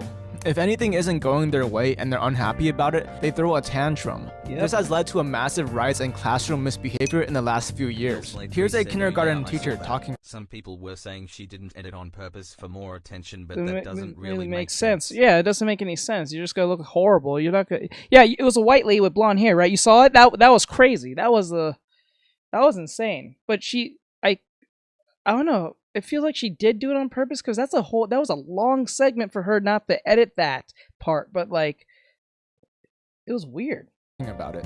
Gentle parenting is ruining our children. We can't do much when students misbehave, when they're yelling, when they're cursing, when they're throwing chairs. They're trying to hit teachers with their jackets. They are stomping on their feet. That is not okay. That is when gentle parenting has not benefited that child. A nationwide survey found that 68% of teachers experience verbal abuse from their students. Classrooms have turned into real-life Call of Duty lobbies. Bro, did you really say that, bro? This 14-year-old repeatedly calling his African-American teacher a racial slur. Bro, say it too, bro. We're right here, bro. Everybody's watching.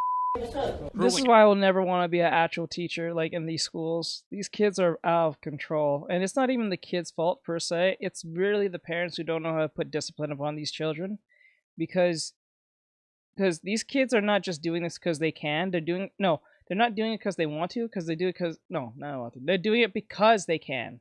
Because, like, back in the day, in the early 2000s, when I was growing up, when you got into trouble or you got more extra rowdy than you should with the teacher, the biggest and ultimate playing card for them was, if you don't stop, we will call your parents.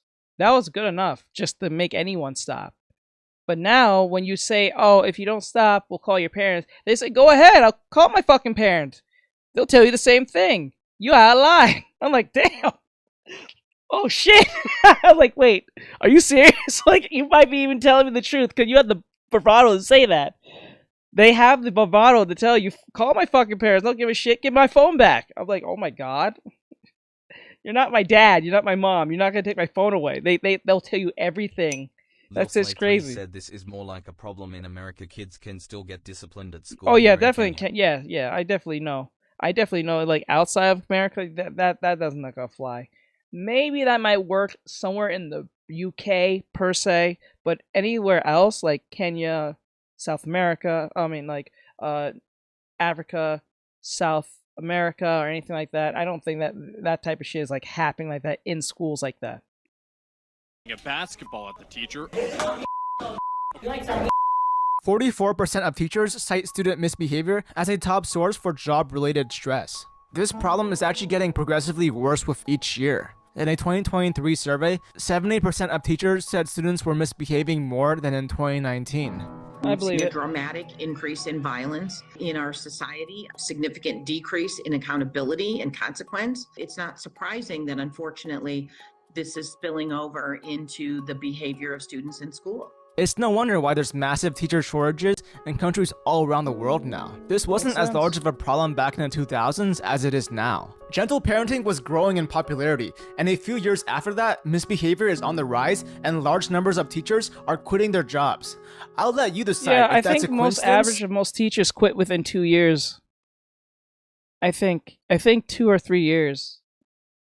Because they start realizing these kids are fucking crazy. They are insane. Or not. And misbehavior isn't the only consequence. Children are becoming lazy and slow. Parents simply hand an iPad or an iPhone to their children to shut them up and let the device do the parenting. Yep. Children begin to watch highly stimulating content, with toddlers watching Cocomelon and older children doom-scrolling YouTube shorts and watching brain-rot content. And at first, parents see nothing wrong with this, until they try to get the children to stop. You want me to take your iPad away? No! Okay, well, it's time for bed. Where is his father? Where is his father? I swear to God, if I were to act like that, my dad will put me in a different fucking universe if I was screaming and yelling like that when I was his age. Oh my God, he would beat the brakes off me. With control.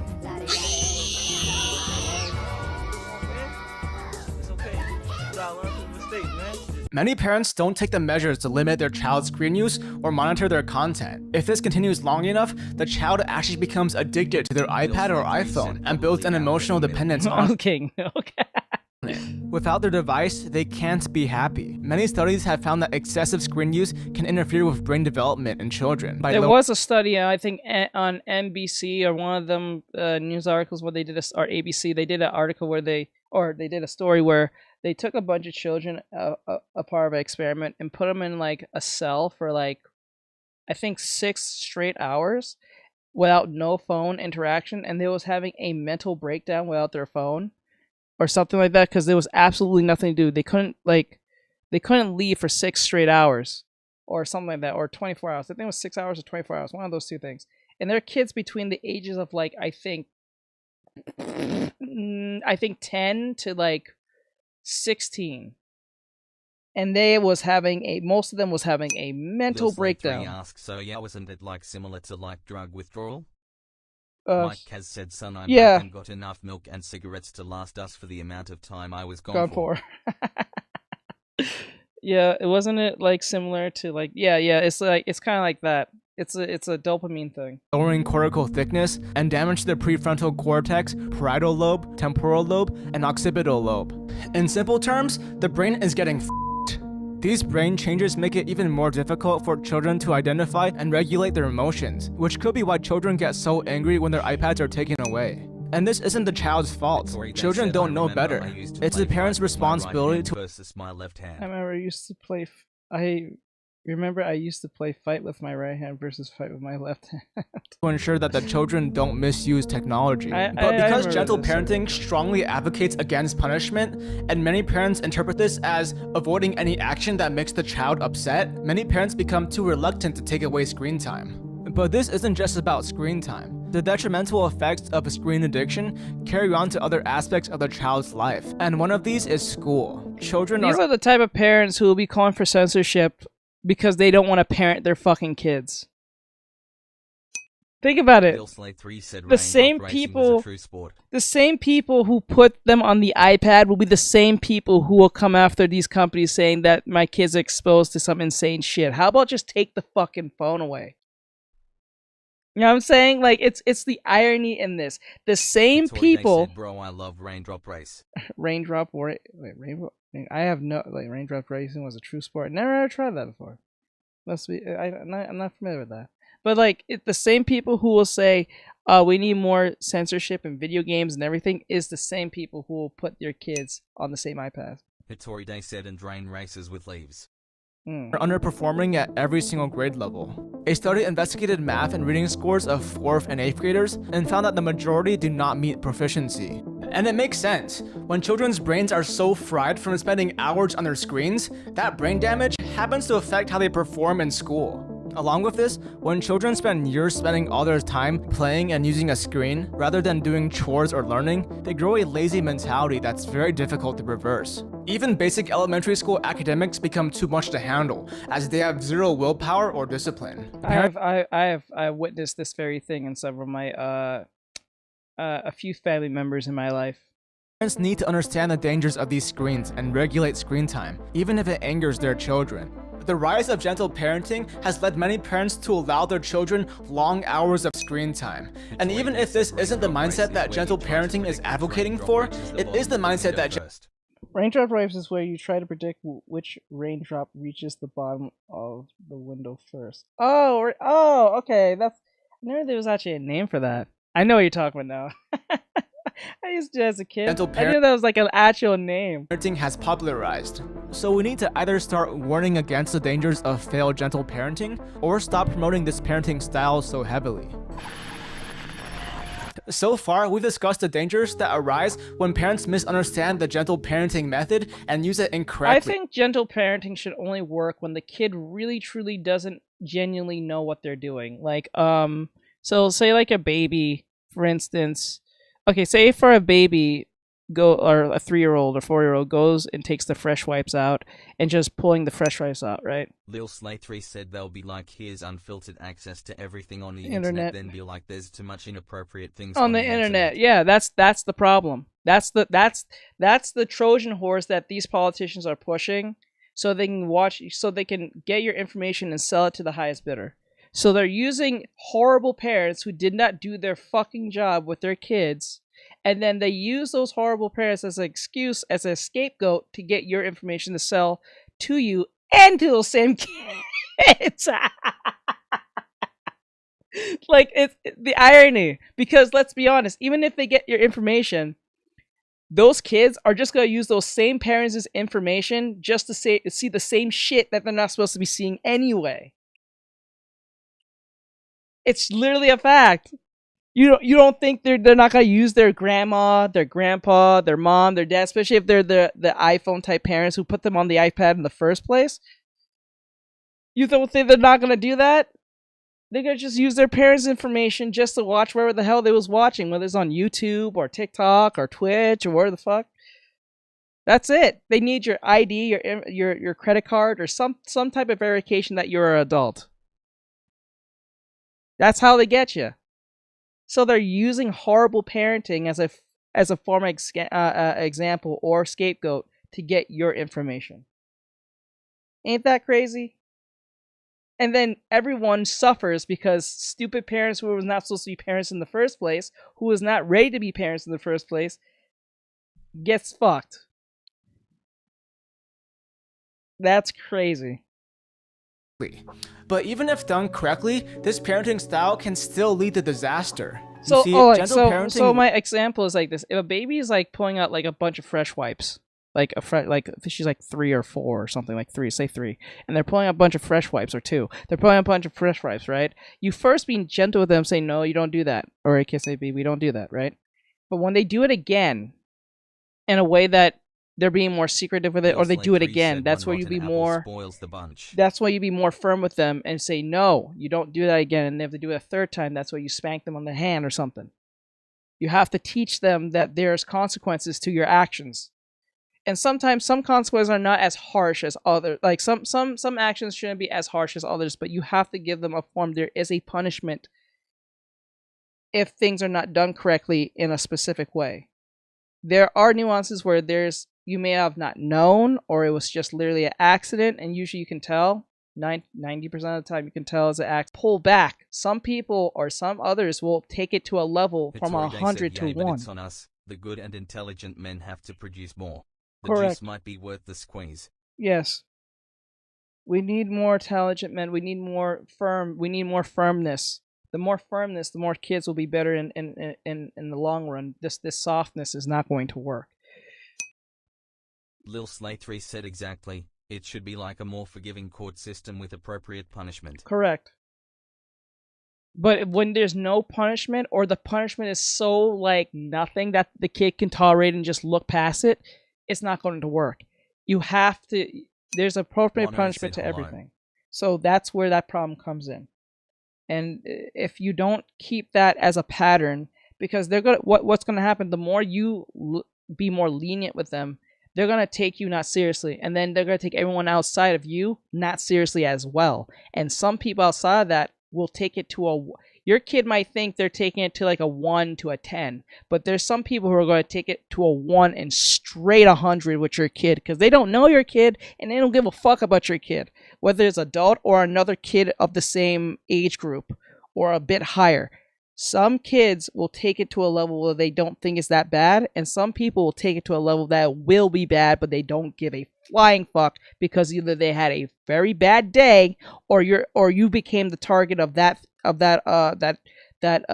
wrath that day because your kid fucked with the wrong one. They fucked around and found out. That's what you need to teach your kid. The fucking around and find out can lead to severe consequences, not even towards them, but others as well. Mike has said hi, Mono. Hey, Mono. Works off the assumption that a child is an emotionally intelligent creature who understands the morality of their actions. But the unfortunate reality is that most children are not like this. In a child's early stages, particularly up to the age of 5, children have a trait known as egocentrism. Yes, egocentrism. I learned this in psychology. So like in my psychology classes, it's all about the self. It's all about themselves. Everyone else can get fucked. As a kid, I think it starts from ages of like 3 to 5, or like I think 5 or 3, and then up from that point, I think somewhere in teenage years, it kind of, or Mono at least. Said I just woke up from my operation. Oh, you did? How was the operation? Hope you did. Well, you're alive, so that's a win. So I'm pretty sure you came out pretty good. So you're alive. That's the whole point. That's the first thing. Second thing, did it end well? At least you're not in any pain, any problems, no nothing. Hitori said I never had that. So like that's a thing that we learned in psychology. Kids have like this me thing. They think of themselves as the me. Now, the parents that you're given to or you're born to you have a quick and safe will recovery. curve that. But then again, it's like it depends on the parent. Mono said I had appendicitis. Oh, appendicitis. Okay. An ability to understand perspectives other than their own. These children haven't developed enough cognitively to understand the concept that other people perceive situations differently than they do. For example, when playing hide and seek, a toddler might cover their own eyes, believing that nobody can see them because they aren't able to see anyone else. Correct. Or a toddler might offer their favorite toy to someone else, believing that they would enjoy the toy just as much. Correct. So it doesn't have to be a spoiled brat type thing when they say egocentric. It could be just, it's like this. Mono said still hurts like hell toe. So like for instance, let's use an example. So let's say you flick the kid's hand, right? And it hurts. If the kid see you about to flick someone else, like a dog, a person, they may interfere or try to like stop it because of the experience they got. Because they think it's because it hurt them and made them cry, it's gonna make the other person cry. So it doesn't have to be anything in the sense of like negative that the kid is doing. It's what they experience, and they apply that experience to everyone else. If that makes sense. So that's a perfect example of this. It doesn't have to be something actually negative. It could be something positive, or something that is observant to the child in the way that Mono it can be said, applied. What are we watching? So that's pretty much what that DaY is. said, lol, that sounds like me. So, what are we watching? We're watching something about gentle parenting. But children also have a hard time understanding how their own actions can upset others. A toddler might slap his mom, thinking it's funny. Because the toddler finds it funny, the toddler believes his mom will also find it funny, even though she may not. Funny. In this scenario, gentle parenting would advocate using logic and emotional reasoning to explain why slapping is bad. But a toddler will have a very difficult time understanding these concepts, because these concepts are too complicated and beyond their cognitive capacity. It's like teaching algebra to a toddler. Maybe some toddlers will understand it, but for most, their brains just aren't ready for it. And you can't force these complex concepts onto a child, because they're just going to end up being confused and won't learn anything. But you know what does work? Operant conditioning. Toddlers' brains are too premature to understand concepts of empathy and morality, but their brains are capable of association. A toddler can associate a certain action to a certain outcome. For example, a child understands, if I eat this broccoli, mom will... The talking to a brick wall meme. It's like, Sad pretty boy much. Crab said, eat out the window and try again. Eat out the window and try again. Sad boy Crab said, rolling on the floor, laughing emoji, rolling on the floor, laughing emoji, rolling on the floor, laughing emoji, rolling on the floor. Give me ice cream. Or, I was if not I ready slap for that mom, one. I will be punished. For most children, this method of parenting will be the most effective. Apparently, this method is considered harmful nowadays, which I personally think is BS. You do think, bro. Like adults, children have different levels of emotional and social intelligence. Some children might learn concepts of empathy and morality very quickly, and gentle parenting will be very effective for these children. On the flip side, some children are especially stubborn and selfish, and disregard the feelings of anyone else. These children can still be raised to become kind and understanding people. They just need to be specifically raised to understand that their negative actions will lead to negative consequences. If these children are raised with gentle parenting, even if done correctly, they might still end up being violent or narcissistic. And that's what we're seeing happening so often these days. Yeah, you see that? Bro, you see that one in the back? That one who's fighting that one with the blur? That's a grown 14-year-old. Look like a grown-ass man. Look at how huge these kids be sometimes. Will end up being violent or This one, narcissistic. Let me and see. that's what we're just walk into. I think that's a 4th grader, if I remember right. He's a big-ass 4th grader. I think, no, 4th? No, you're in, like, high school. I think around high school, like, junior high. He's, like, 14, I think. DaY said, I remember stopping a woman from beating her own child on work as a grown man I noticed after it was because of how badly I knew it affected me and just wanted to shield her child from that. Yeah, it makes sense. But it depends on how severe the beatings were for you. Because, like, there's one thing when you smack a hand of the child because they're trying to take a cookie and then they make a little, fuss and you put them back on the cart and walk away. But it's another thing when you're just, like, wringing their arm and slapping across the face and doing everything. Like, you're taking it to a level it doesn't need to be. Like, it's like, I understand the kid's probably being bad, but there's a level of firmness you need to pull back. So, we're seeing happening so often these days. Now here comes the controversial part of the video. I know a lot of you will get triggered by this part. If you disagree with me or want to type any hate comments, then go ahead. I actually read most of the comments on every video I post, so I'll probably see what you write.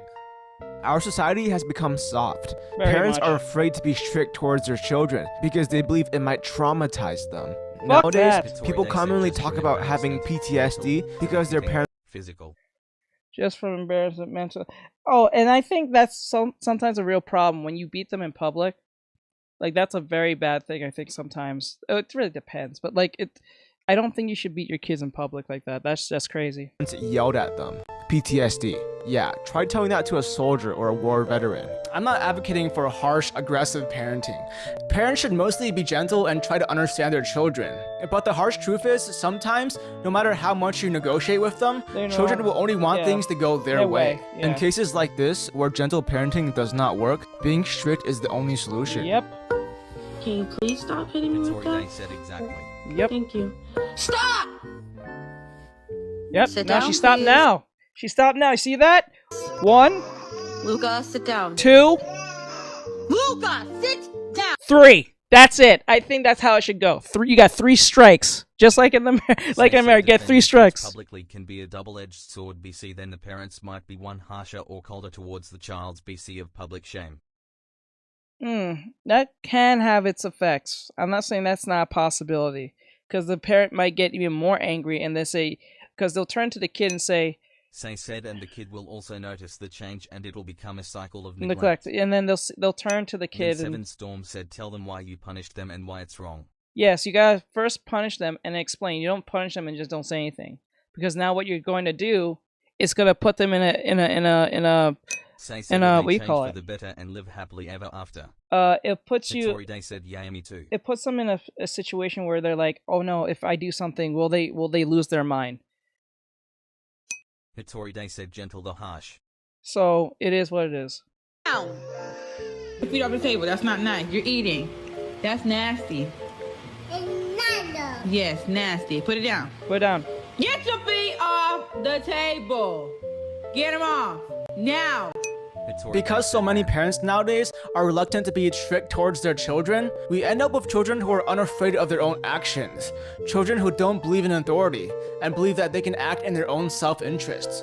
Along with this, a child who's never been yelled at will become soft. They won't be prepared for when the time eventually comes when someone does yell at them. And what's wild about this, these same parents will be somewhat activists too. They'll teach their kid not to have any form of respect of authority.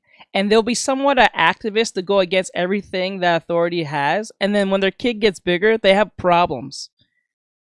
Because they don't respect police. They don't respect their elders. They don't respect, men mainly. I guess they'll probably listen to women, depending. But then again, it's that's Bill Slay 3 up and down. _ Ma, am I got a disrespectful gremlin in my sights requesting permission to fire. But it is what it is, that, and then the parents will be somewhat activists. I feel like gentle parenting is creating extremely entitled kids in Gen Alpha. Sad. Correct. It is. It's a dangerous thing, and given the times we live in, where they're easily influenced by the internet, you know what I'm saying? The internet to us back in the day, in the 90s, the 80s, 90s, and probably even the early 2000s, was the people that you was dealing with directly, right? But now the internet is everyone you come across through the comic section, through a video, through everything but just interaction of life. Out your kids, but still. No, you don't need to beat the shit out of them, but you need to give them a firmness. So like a 3-year-old. So like a 3-year-old, or like a 3 or 4-year-old, if they're acting out, you don't beat them, but you smack their hand or something that gives them a form if I do this, this will happen. You don't have to beat the shit out of them. I don't think that makes sense. Or anything. Then that's when you're actually traumatizing them. But when you're just when you're being firm and you're being holding back of what that firmness comes with, then they know there's a form of consequence. So they won't draw a line where they can just do it or have the bravado to say or do whatever they want. So they will be in shock, experiencing strong emotions of anger or fear. If a parent doesn't discipline their children, the world will. Yep, and that's if this trend keeps up, future generations will become emotionally weak, selfish, and sensitive. Of course, frequent punishment for trivial reasons is harmful. Yes, that is stupid. You shouldn't just be constantly punishing every time you get. I don't like parents who do that. That's not a good way of keeping them in line. If anything, that's going to make them even more angry, subconsciously. It's going to make them be fearful of virtually everything of the world to a degree with physical violence, I would at least say. And then said steal their brain rot. They will behave themselves then. Steal their brain rot. Yeah, we just talked about that. You just came in right after we was talking about that. Jolly Incha 35 asks, if a child does not understand why the parent is punishing them, they will be left confused and sad. This can lead to self-esteem and mental health problems later on in the child's life. But if punishment is used only when needed and as a last resort, the child would know exactly why they are being punished, and they will realize that they are doing something wrong. This is very important for the personal and moral development of a child. So what kind of parenting style does our society need? A parenting style with balance. Knowing when to be gentle, when to set clear boundaries, and when to punish. If parents apply certain principles from gentle parenting, such as empathy and emotional connection and understanding, while also implementing strict rules and punishments, children would experience the best of both worlds. Children will be emotionally intelligent and have healthy relationships with their parents, but also have the discipline to succeed in life and understand that their actions have consequences, and that they must show respect to other people. Gentle parenting is not for everyone, but you know what is for everyone? My videos. That's right. Anyone can gain IQ by watching my videos. What? You don't believe me? Okay, well just go to my channel and watch any of my videos. No, actually watch all of them and see if your IQ change at all, okay? You sound like a trust me, bro.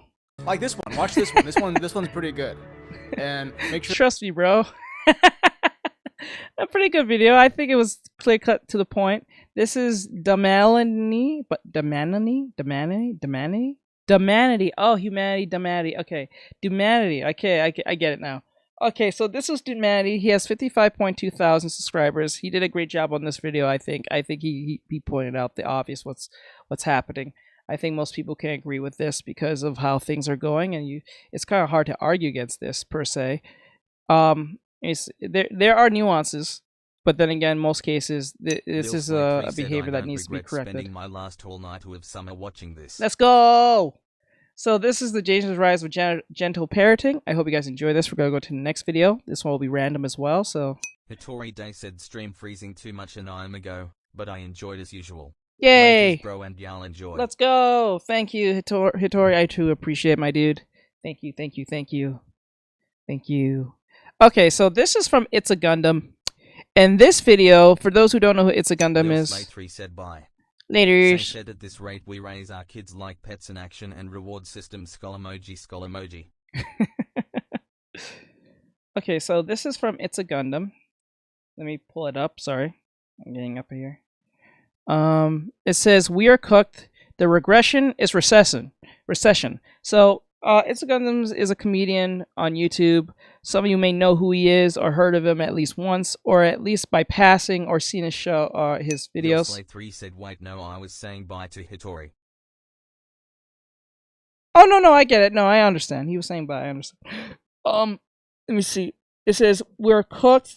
Regression is recession. And if you don't know who he is, he's a YouTuber who he commentates about video games. He commentates about, I wouldn't say per video games. He talks about things in the gaming space or something that goes in a streaming space or just social stuff I used to in a funny way. 2016 loudly crying face emoji. He's still around. He's near to 1 million subscribers. We're going to hear what he has to say. He's going to probably talk about the feminists or probably the LGBT, probably in some form, in a comedic way. So let's see what this is about. In the early 90s, there was a show in Britain starring a performance artist named Divine David. He said, and I quote, "The world is burning. Let's masturbate." What? A few years ago, I found this video on YouTube and I was completely enamored with the absolute madness of Divine David. And I realized that what he said perfectly encapsulated our current world that we live in. Stressed out adults in China are turning to adult pacifiers to relieve their anxiety. Are you serious? Are you fucking serious? Grown people are sucking on pacifiers to help with their stress. In mainland China, I'd probably be sucking on a pacifier too. It seems like a madhouse. In reality, there's a psychological term for this phenomenon called regression. Everything's regressing, but whatever. Oh, It's a defense mechanism used by adults in challenging emotional circumstances where they try to cope with their emotions by reverting to behaviors associated with a previous stage of development when they felt safer and more secure. You will find that all of these people sucking on adult pacifiers are predominantly women because it's always women up to goofy shenanigans. Nobody's gonna know. Nobody's gonna know. They're gonna know. How would they know? No, the difference. Okay, I know he made the statement that women are doing goofy things, but no, there's a difference between men who do goofy things and women do goofy things. See if you agree with me or not. When men do goofy things, they just do it. They just literally do it, right? When women do goofy things, they'll do something goofy but have a whole college synopsis on it. They'll explain why it's goofy and why they have to they're justifying why the goofiness even exists and why they should do it and why they shouldn't. You shouldn't shame them for doing such goofy things. That's the difference. Women will explain it in a way that seems like they're doing a college piece or they're doing law. Men will do it just because it's goofy and are funny. That's it. Most cases. Some of them will do the same thing what the women are doing, but most men will just do it. 3 said fax, no printer. Straight up. Tags and pins on that stupid mask. This person's body reflects their mental health, an absolute mess. Everything here screams to me someone whose life is devoid of meaning and value. I don't care if that upsets you. You know that I'm right. And it's about time we just started admitting what was right. Some people just exist to leech off of the system and make shit miserable for the rest of us. Correct. And TikTok has given them all a voice, an ability to coagulate, or congregate, I should say, together, in a never-ending maelstrom of absolute madness and degeneration. It is horrible. And the problem with this is it kind of like mixes in with the idea of because you're like it mixes in with a bunch of things like anxiety, stress, and then they'll even make it into like a kink at the same time in some strange, weird way, if you get what I'm saying. Like it feels like they're doing like they'll make the stress anxiety thing into somewhat of a kink so they can dress like a baby or suck on a pacifier or something like that. I think there was one where a video where a girl was pretending to be a dog or something like that. She'll do everything what a dog does to a degree and she'll justify it on why she does it. And her boyfriend will just go along with it because he gets to fuck that.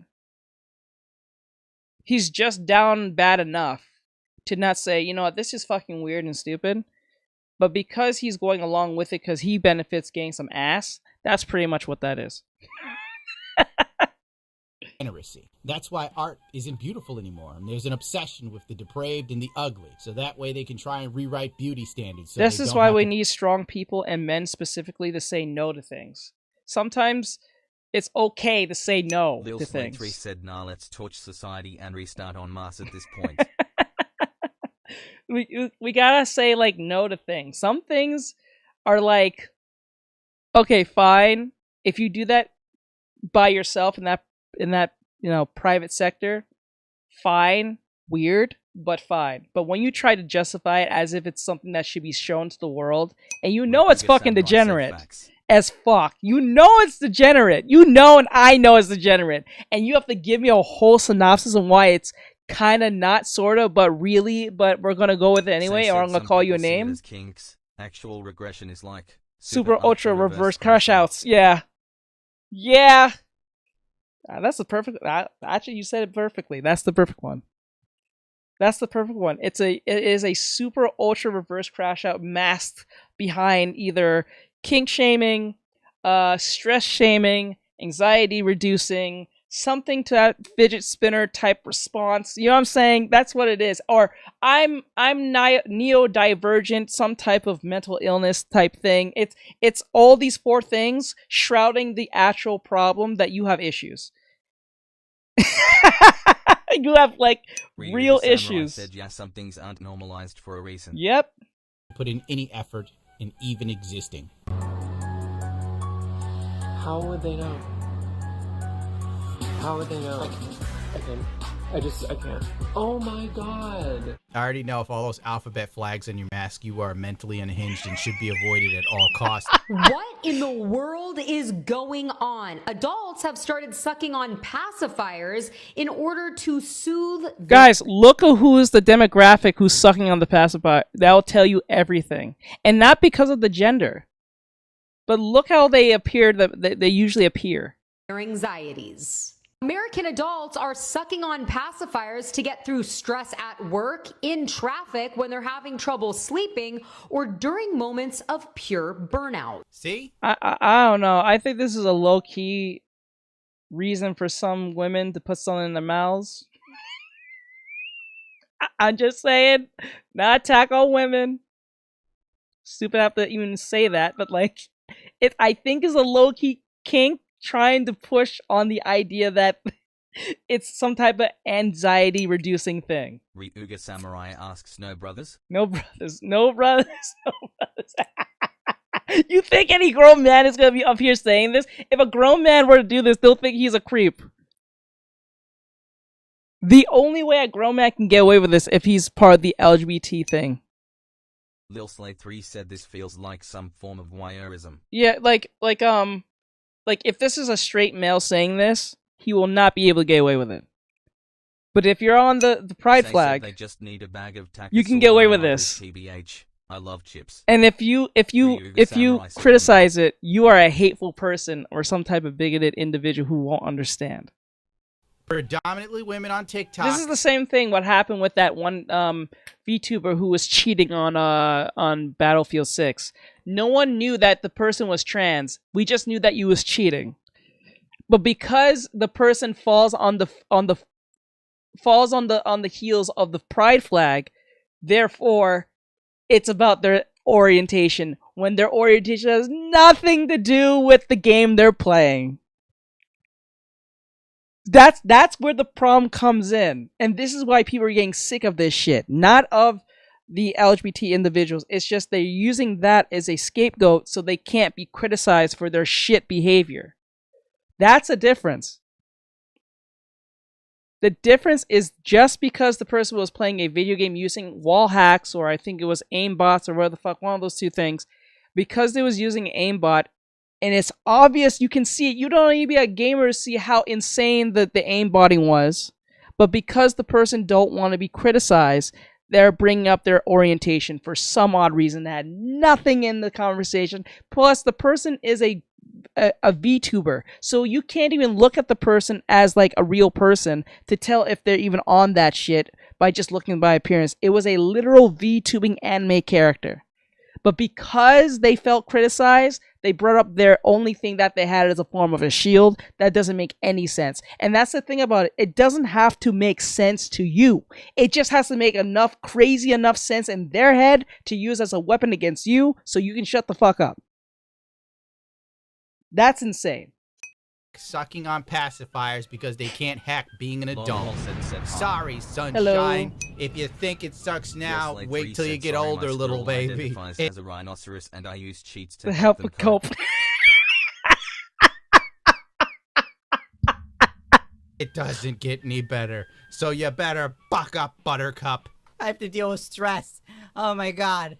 Burnout from work. And meanwhile, the generation that came before us literally stored in the beaches of Normandy while Nazis shot at them with an MG42, arguably the most revolutionary gun in human history that literally cut bodies in half. But my God, Charlotte, I guess you had to put in a little extra hour on your remote work. This capitalist nightmare. Psychologists call this the regression phenomenon, which basically is the idea that when life gets overwhelming, people retreat into something that made them feel safe as kids. Oh my god. Online retailers are reporting sales of... These people are not getting enough ass. I'm sorry, you're not getting enough ass in life. You gotta get some ass. I remember growing up in my teenage years, remember the Lonely Island song, I just had sex. And that's what they need. Over 2,000 adult binkies per month. I'd like to take this moment to thank... Or you know what? It's not even that. It's not even about sex. What they need is a purpose. I think they're lacking purpose. When you lack purpose, you go with anything. I think that's what it is. When you're lacking purpose, you go with virtually anything. The samurai said, and it felt so good. It felt so good. It felt so good. Never making me feel safe. For always just riding my ass morning, noon, and night. And they range in price from a couple dollars to $70 plus if you want a more luxury pacifier. Doctors and dentists have voiced their concerns with this new trend, saying that pacifiers are not made for adults and it could shift their teeth around. But I think we have bigger problems than that when adults are turning to binkies to relax themselves. And they need to find a hobby too. They need a purpose, a hobby, or some ass. Those three things they need.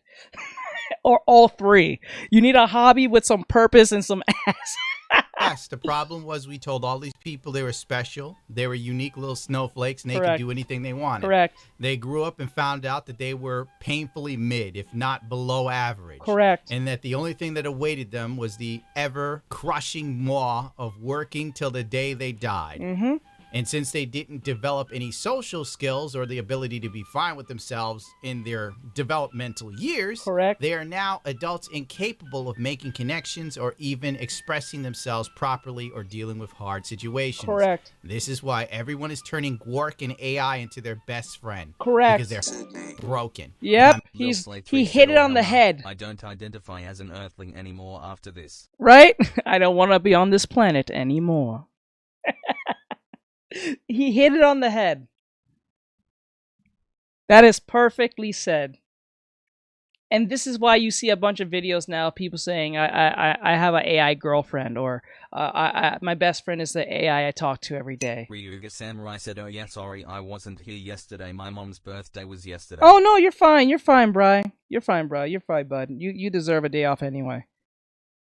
You deserve a day off for the hard work you put in. I don't want to associate with this mental illness. Most of us don't. And now I think people are waking up. I think the average normie, I think it hit like 95, I think 80 to 95% capacity of the normie scale, because I think it was at its lowest in like 2015, like where normies would just disregard what you say because they're just saying you sound like a crazy person or a bigot or this or that, right?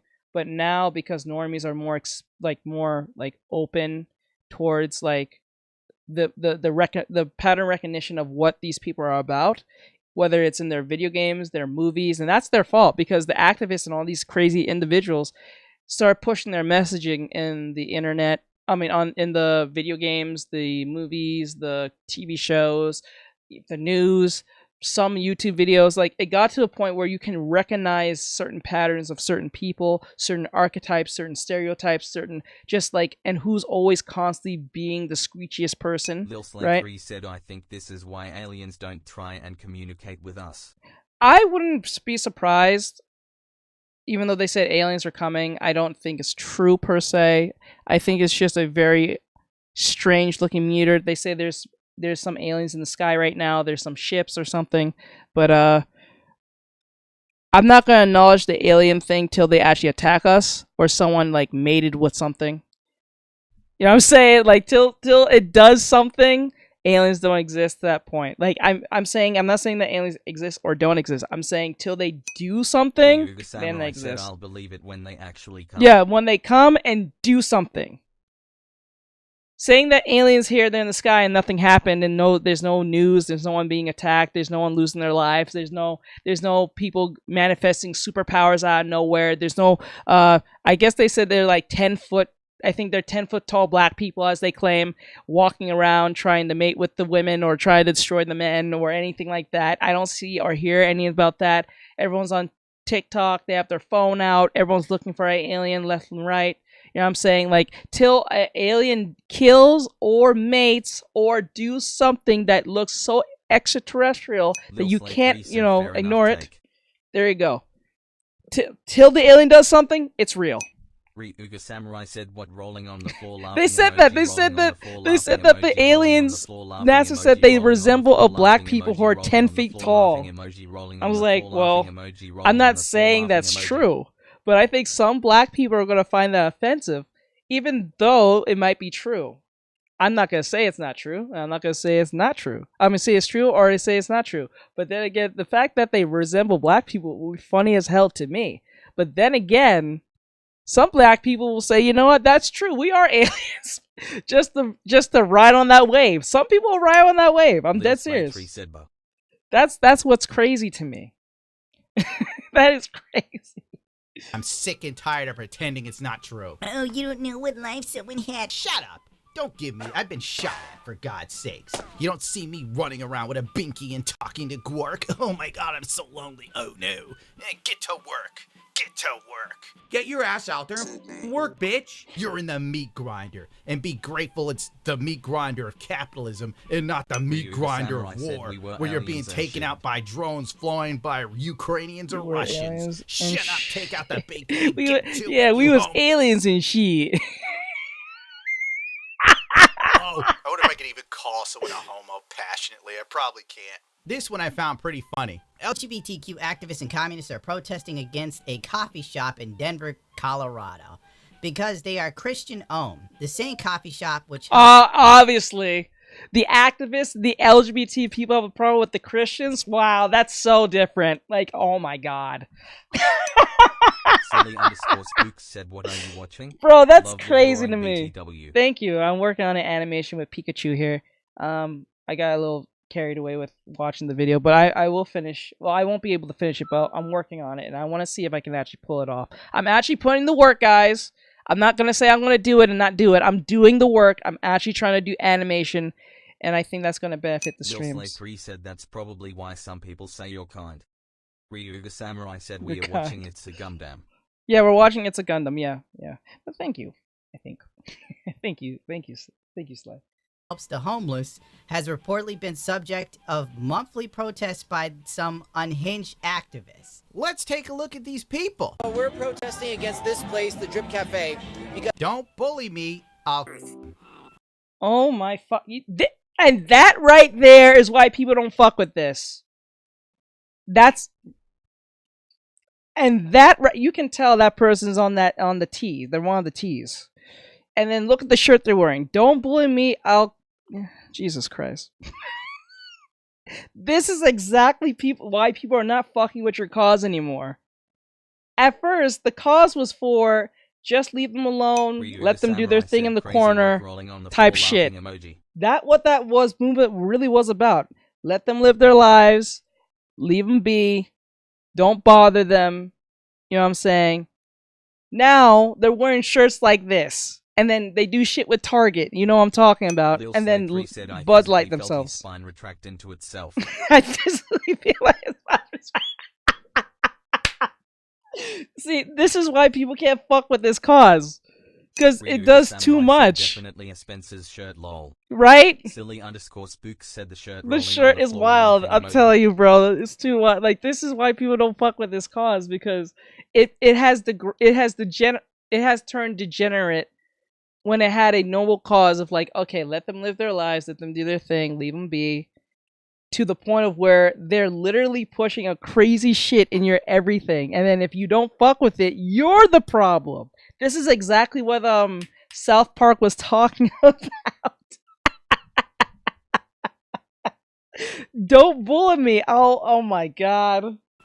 I know, Fluffy. I know. This dude is wearing rubber breasts. Yep. Like, what? Yeah, he's wearing he didn't have the surgery. He's wearing fake cosplay breasts. I think some of you know what I'm talking about. They're like fake silicone upper body wear for women to wear if they're flat chested, or for men to wear because they want to play that game. But like you can obviously see that it's a rubber thing. It's hard to see a little bit from you guys' perspective. I can make it a bit bigger. Let me see. You can kind of see it. It looks fake. You can tell. Not the breast, but the whole thing is a rubber suit he's wearing. And it's insane. It is run and funded by a homophobic church. They put on their website that one of their 7 core beliefs... I noticed that the gays are not the one who always bringing this up. It's always the T's. You notice that? Who's always going after church isn't like regular gays. It's like straight up T's. Is that they believe homosexuality is a sin punishable by death. So we couldn't handle the snip. Ryuga Samurai said don't bully him. Like, well, bro, he couldn't handle the snip sip, so he put on the fit. That's bogus and that's bullshit, and we're out here to protest them and tell them to get the hell out of our neighborhood. Have you ever seen a more poorly dressed human in all of your life? Right? They all look like this. Why do you all, well, not all, but a good portion of y'all look like this? Why? Especially when you're an activist. Why do y'all look like this? Ryuga Samurai said Lamau. That's the craziest part. It's not like they all don't look like this, but a good portion of them look like this when they're on TV. Why? Why? And I have to use non-gendered language, or else YouTube will come in here and try and drop kick me. But let's just be frank here. Is this not unhinged? Is this not crazy as cat piss on a warm summer day? In fact, July 5th. I can't even. I'm supposed to listen to this person. The coffee shop that's Christian, over the line. I need to listen to the dude in rubber tits. There's the paragon of human virtue. What I don't understand is if the coffee shop is strictly Christian, right? Why don't you just go to an LGBT coffee shop? Lil Slay 3 said this reminds me of the Salem witch trials. Right? Like I don't think there's a bunch of Christians just standing off coffee shops because they're LGBT friendly of the coffee shop. Like, go to Starbucks. Why the fuck are you going to the mom and pop shop who are strictly Christian? You don't have to go there. That's the irony. The irony in this is that same man in that rubber fit won't go there. Just a regular coffee shop. Or just a regular one. You can go to Starbucks, a regular one. Like, if they said, like, okay, say it was a Christian coffee shop. They don't really serve people who are not about their cause. Fine, then I'll go to Starbucks or something. Or let's erase the Christian part. Say they're Muslim. They don't fuck with that either. Are you going to go after the Muslim next? Or is it because the soft target is the Christian because that's the one that gets made fun of the most? Because I'm pretty sure if they was Muslim, you wouldn't do that. If anyone believes that should be punishable by death, I think we all know who I'm talking about here. I don't think, because you're saying that, but do you believe that? Because no one's out here saying that you should X, Y, and Z as a Christian because you know how that will go. But the Muslim, though, I'm just saying, remember y'all was doing like gays for Palestine or something, and that didn't go well? Everyone was like, it's great that you want to like be the Palestinian thing, but there are some Christians and some Catholics near me that are the most odd people. No offense to the religion, but some of them obsess over me being a gay person, like Jesus. Yeah, like this is the thing. If you're Christian and this is the thing I don't understand about religions and even non-religion. Said it, Zach Bait. You can never. Sometimes you scare me. Oh, sorry, Zach. Stop that's not your caps. fault. That's Nightbot. But if you're Christian, you're always going to be on the opposition of someone. If you're LGBT, you're going to be the opposition of someone. It's almost stupid to try to convert everyone to your cause, because if you convert everyone to your cause, then you being LGBT or a specific way doesn't really mean anything anymore.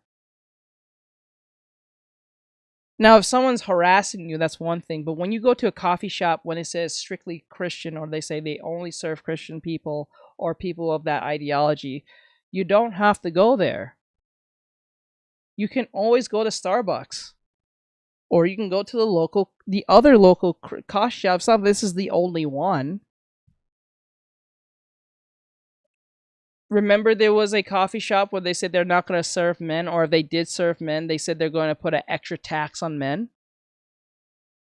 You saw how that went? When they put extra tax on men, it didn't last long. Like he'd just leave me alone and I won't bother you. Just leave them alone. That's all you have to do. Just leave them alone.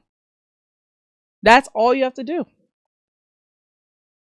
It never says in the Bible that you have to convert someone to Christianity. If someone's not fucking with the Christianity thing, you can.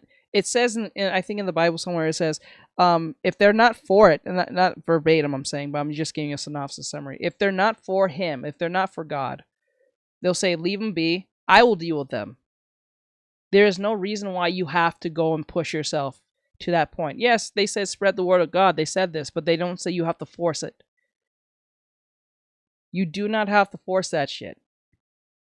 That should also go for the LGBT too. If people are not going to fuck with your cause in a way that is not stopping you from drinking coffee, I don't think you should harass them to say they should let you in, which is wild because you're not going to go there anyway. The same people who are complaining about the coffee shop won't be the same people who will go there anyway. They just want it gone. Because if, say those Christian people say, you know what, we have a change of mind, we're going to let y'all in, we let everyone in, y'all welcome, you know what they're going to do? Not come. Or what they're going to do, they're going to be even more irate and push it up to 11 where it doesn't need to be. Exactly. It says if they reject him fully in hearts, then they aren't meant to be converted. That's it. God give you a choice. If you don't follow me, well, you're going to live probably a sinful life and you might go to hell. But that's up on you. That's the willpower from that point. If you choose to follow me, great. You're gonna live a everlasting life, pretty guaranteed from that point. But like if you choose to do your own thing, well, I can't stop you, and I ain't gonna force you. But then again, if shit goes wrong, don't call me. I don't know you. Don't call upon my name. It is what it is. I think that's a pretty good deal. He gave you a choice. It's like BlackRock money, right? If you want the BlackRock money, you have to play by my rules. If you don't, well, fuck you. That's the one thing I can't go against BlackRock. I don't like BlackRock, but they can only push the crazy shit onto your product or your franchise unless you allow them. Bill Slay 3 said, I feel like we're getting quite sidetracked. Oh, true. You're not true. You're not right. Excuse me if I'm going to lean towards the people that can tell me what, John 3:16 says or something. The world is burning. The tolerant left is what you always hear. But usually when it comes to practicing tolerance, they're intolerant of whatever the hell they deem. It's not the mod. It's the I think it was Nightbot. Sorry about that. Nightbot is a little zealous. I have to fix him. So sorry about that. Is intolerable. Hi everybody. I'm at the Bastard Barbecue right now. All my friends are in there. But I guess supposedly since I have wool in my hair, I'm not allowed in. And there's a big voucher thing that they want me to read and sign, and they want to give me, they want to refund my money and not let me in, and I just paid $60 and drove all the way from New West, and I also just drove all the way here from Headley so that I could be here last night. This is an American problem. I believe this is literally an American issue. I noticed that the more this proves the theory of the golden item, where we want things that we can't have, right? Because if it's obtainable, if it's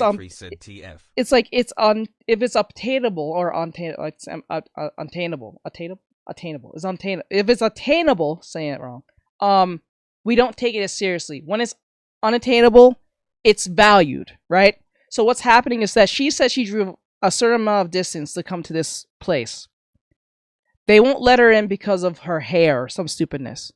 Instead of saying fuck you and move on, she wants to make a problem to force them to let her in. Instead of just saying fuck you, I'll go somewhere else. Why can't we as Westerners just say, you know what, they ain't fuck with me, I'm gonna go somewhere else? Why do you have to push a whole concept? Because you know in the back of your head, if you cause enough stir, you're going to get money out of this as a victim. That's where this softness is coming from. We have curated these young adults to believe that if you make much of a stir on this social media, people will donate to you, you get free shit. Basically being a Karen. You have the ultimate caring, and she's pretty young. Like, she don't look that old. But then again, these type of, like, we're making more younger Karens. Yeah, usually when you hear Karen, you hear like an old lady. It's getting to a point where it's getting past like old lady to like 40s, 30s, 20s. You notice that she said she's not being she's not being served the way she wants. And because she's not being served the way she wants, she'd rather stay in the place that she's not wanted than go to a place that will welcome her. That's crazy. That's wild to me. If they don't like the drawings, I had a problem with this with someone like a week or two ago. Dude came in, didn't like my drawing of some anime chick with big titties, which was funny because the character actually has big titties. But because he had a problem with the titties, he won't leave. I told him, bro, I'm not changing the drawing. I said to him, there's 60 people in this room. You're the 61st person in here. You're the one with the issue. Should I switch everything I was doing for the 60 people who are enjoying this for you because you find it weird? Ain't that stupid? Then what about this? I do that. I draw something else that you like. The 60 people leave. Someone comes in and say they don't like the drawing that I'm making for you all of a sudden. Should I switch for them? Are you stupid? Like, why would I do that? That's one. And then two, you claim you don't like it. So I said to him, bro, I'm not going to change the drawing. I'm sorry. It is what it is. It's already too far in. We're already in pink and pen. And plus, you're not paying for this. So I don't know why you're saying anything. This is a free content that you're seeing for free. You have a problem with the free content. You know what free content comes? Also, if it's just as free as it came in as you can leave. I said to bro, you can leave. I'm not changing the drawing, so you can go fuck off. Bro didn't do it. He stayed. I'm like, bro, this proves that you like this, because there's no way in hell. I don't like feminists. I'm not going to go up on feminist podcast, live podcast, and tell them how I feel when I know for what's going to be the response, it's going to be pretty negative. And then when they give me negative response, I'm going to stay in negative situation because for what? Are you stupid? Like that's I think that's literally a Western problem. Support hero today by using commands like that's the same thing with what's his name? Jami Somali, whatever his name was. He goes in places that he knows he'll cause a problem, and then when place points out the so-called action he's doing that is not in line with everyone, or not in line with the policies that they have, with the guidelines, he's calling them racist and calling them everything under the sun, and then being more of a problem. And then when they finally kick him out, he's calling racism.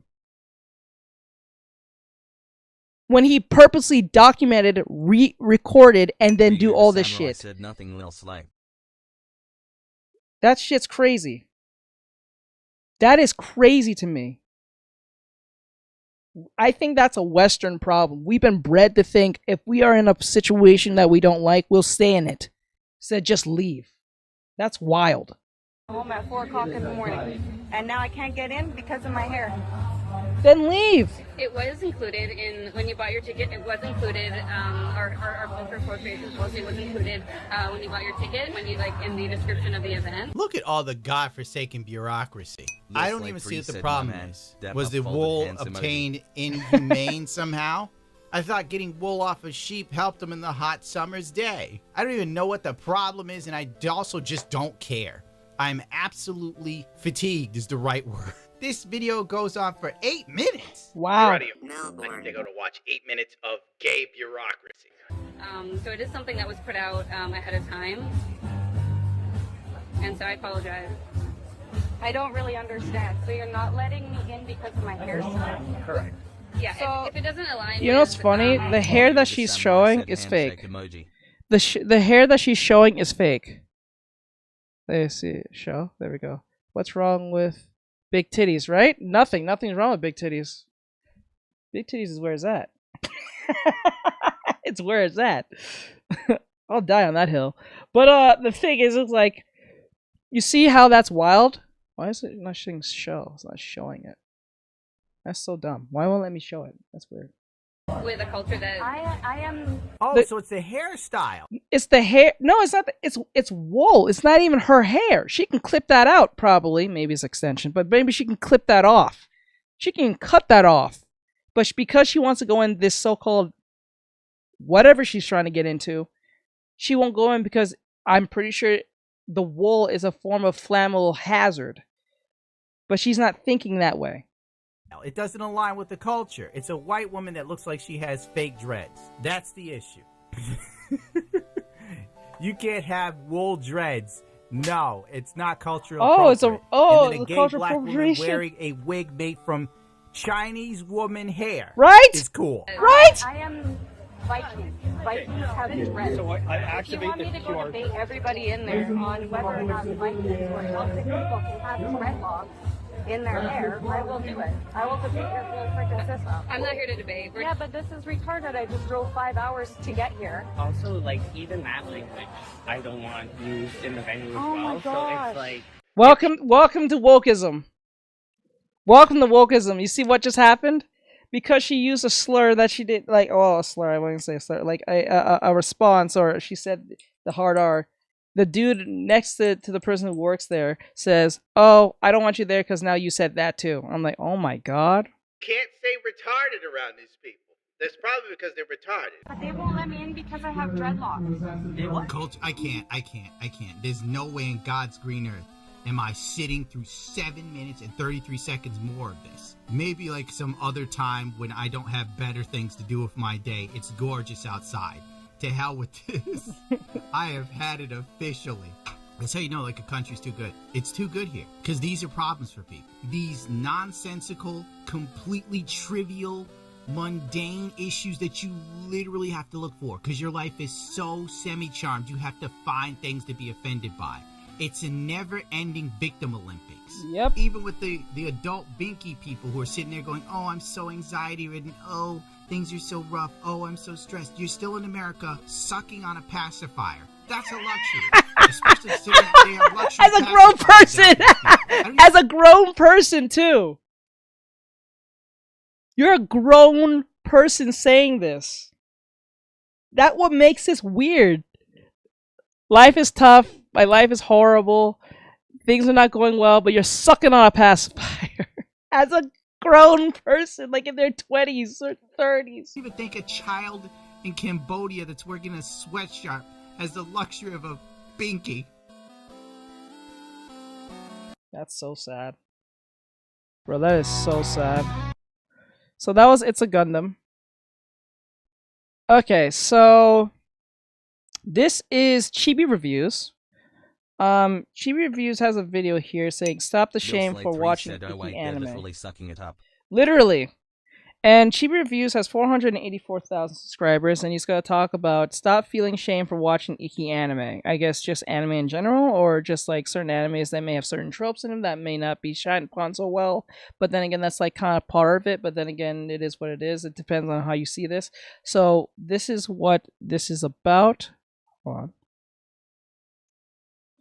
Okay, let's go back. This is not an isolated incident. Statements like this are becoming more and more common over the last few years, where people are ashamed of what anime they have watched, what manga they have read, or what video games they have played. And I'm just like, why are people allowing others to dictate what they love or not? Where you're ashamed that you watch something like Kill la Kill. Like this post right here, which you can clearly see, has 3.5 million views on it, and it almost has 70,000 likes, and almost 6,000 bookmarks. It has over almost 4,000 retweets / quote retweets, 500 comments. There's clearly a lot of discussion around this, and the crazy part about this is if you venture into the comments, you venture into the quote retweets, you have a lot of people that obviously are against what this person is saying, but there also is a lot of people that agree that you should feel ashamed for watching Kill la Kill. You should feel ashamed. I'm not gonna feel ashamed for watching Kill la Kill. Y'all fuck off on that one.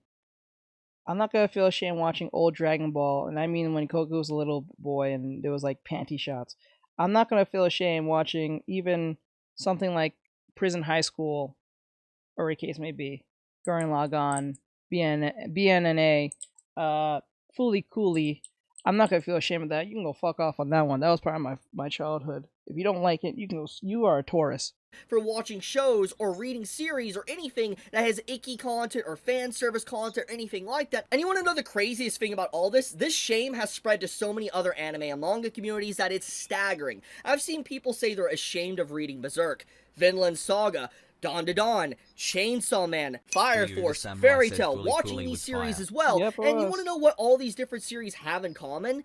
It's because they have icky, taboo, or fan service-like content. And this generation, these newcomers to anime and manga, they legitimately like to critically consume things to the point to where they're like, look guys, I'm reading this series or watching this series, but I don't agree with the certain icky content within it. I'm critically consuming it, I disagree with it, but I'm going to continue reading it regardless. And it's like they're trying to justify what they're reading or watching to their groupies online, for they're not judged harshly or bullied. And I think one of the big reasons why this has rose to such a high degree is because there's always been this stigma with like weeb otaku culture, to where it's like if you're an anime or manga fan, you're deemed a weirdo, you're deemed you know, a creep, you're deemed someone that is an outcast. Right, Vinland Saga. What's another one you can think of?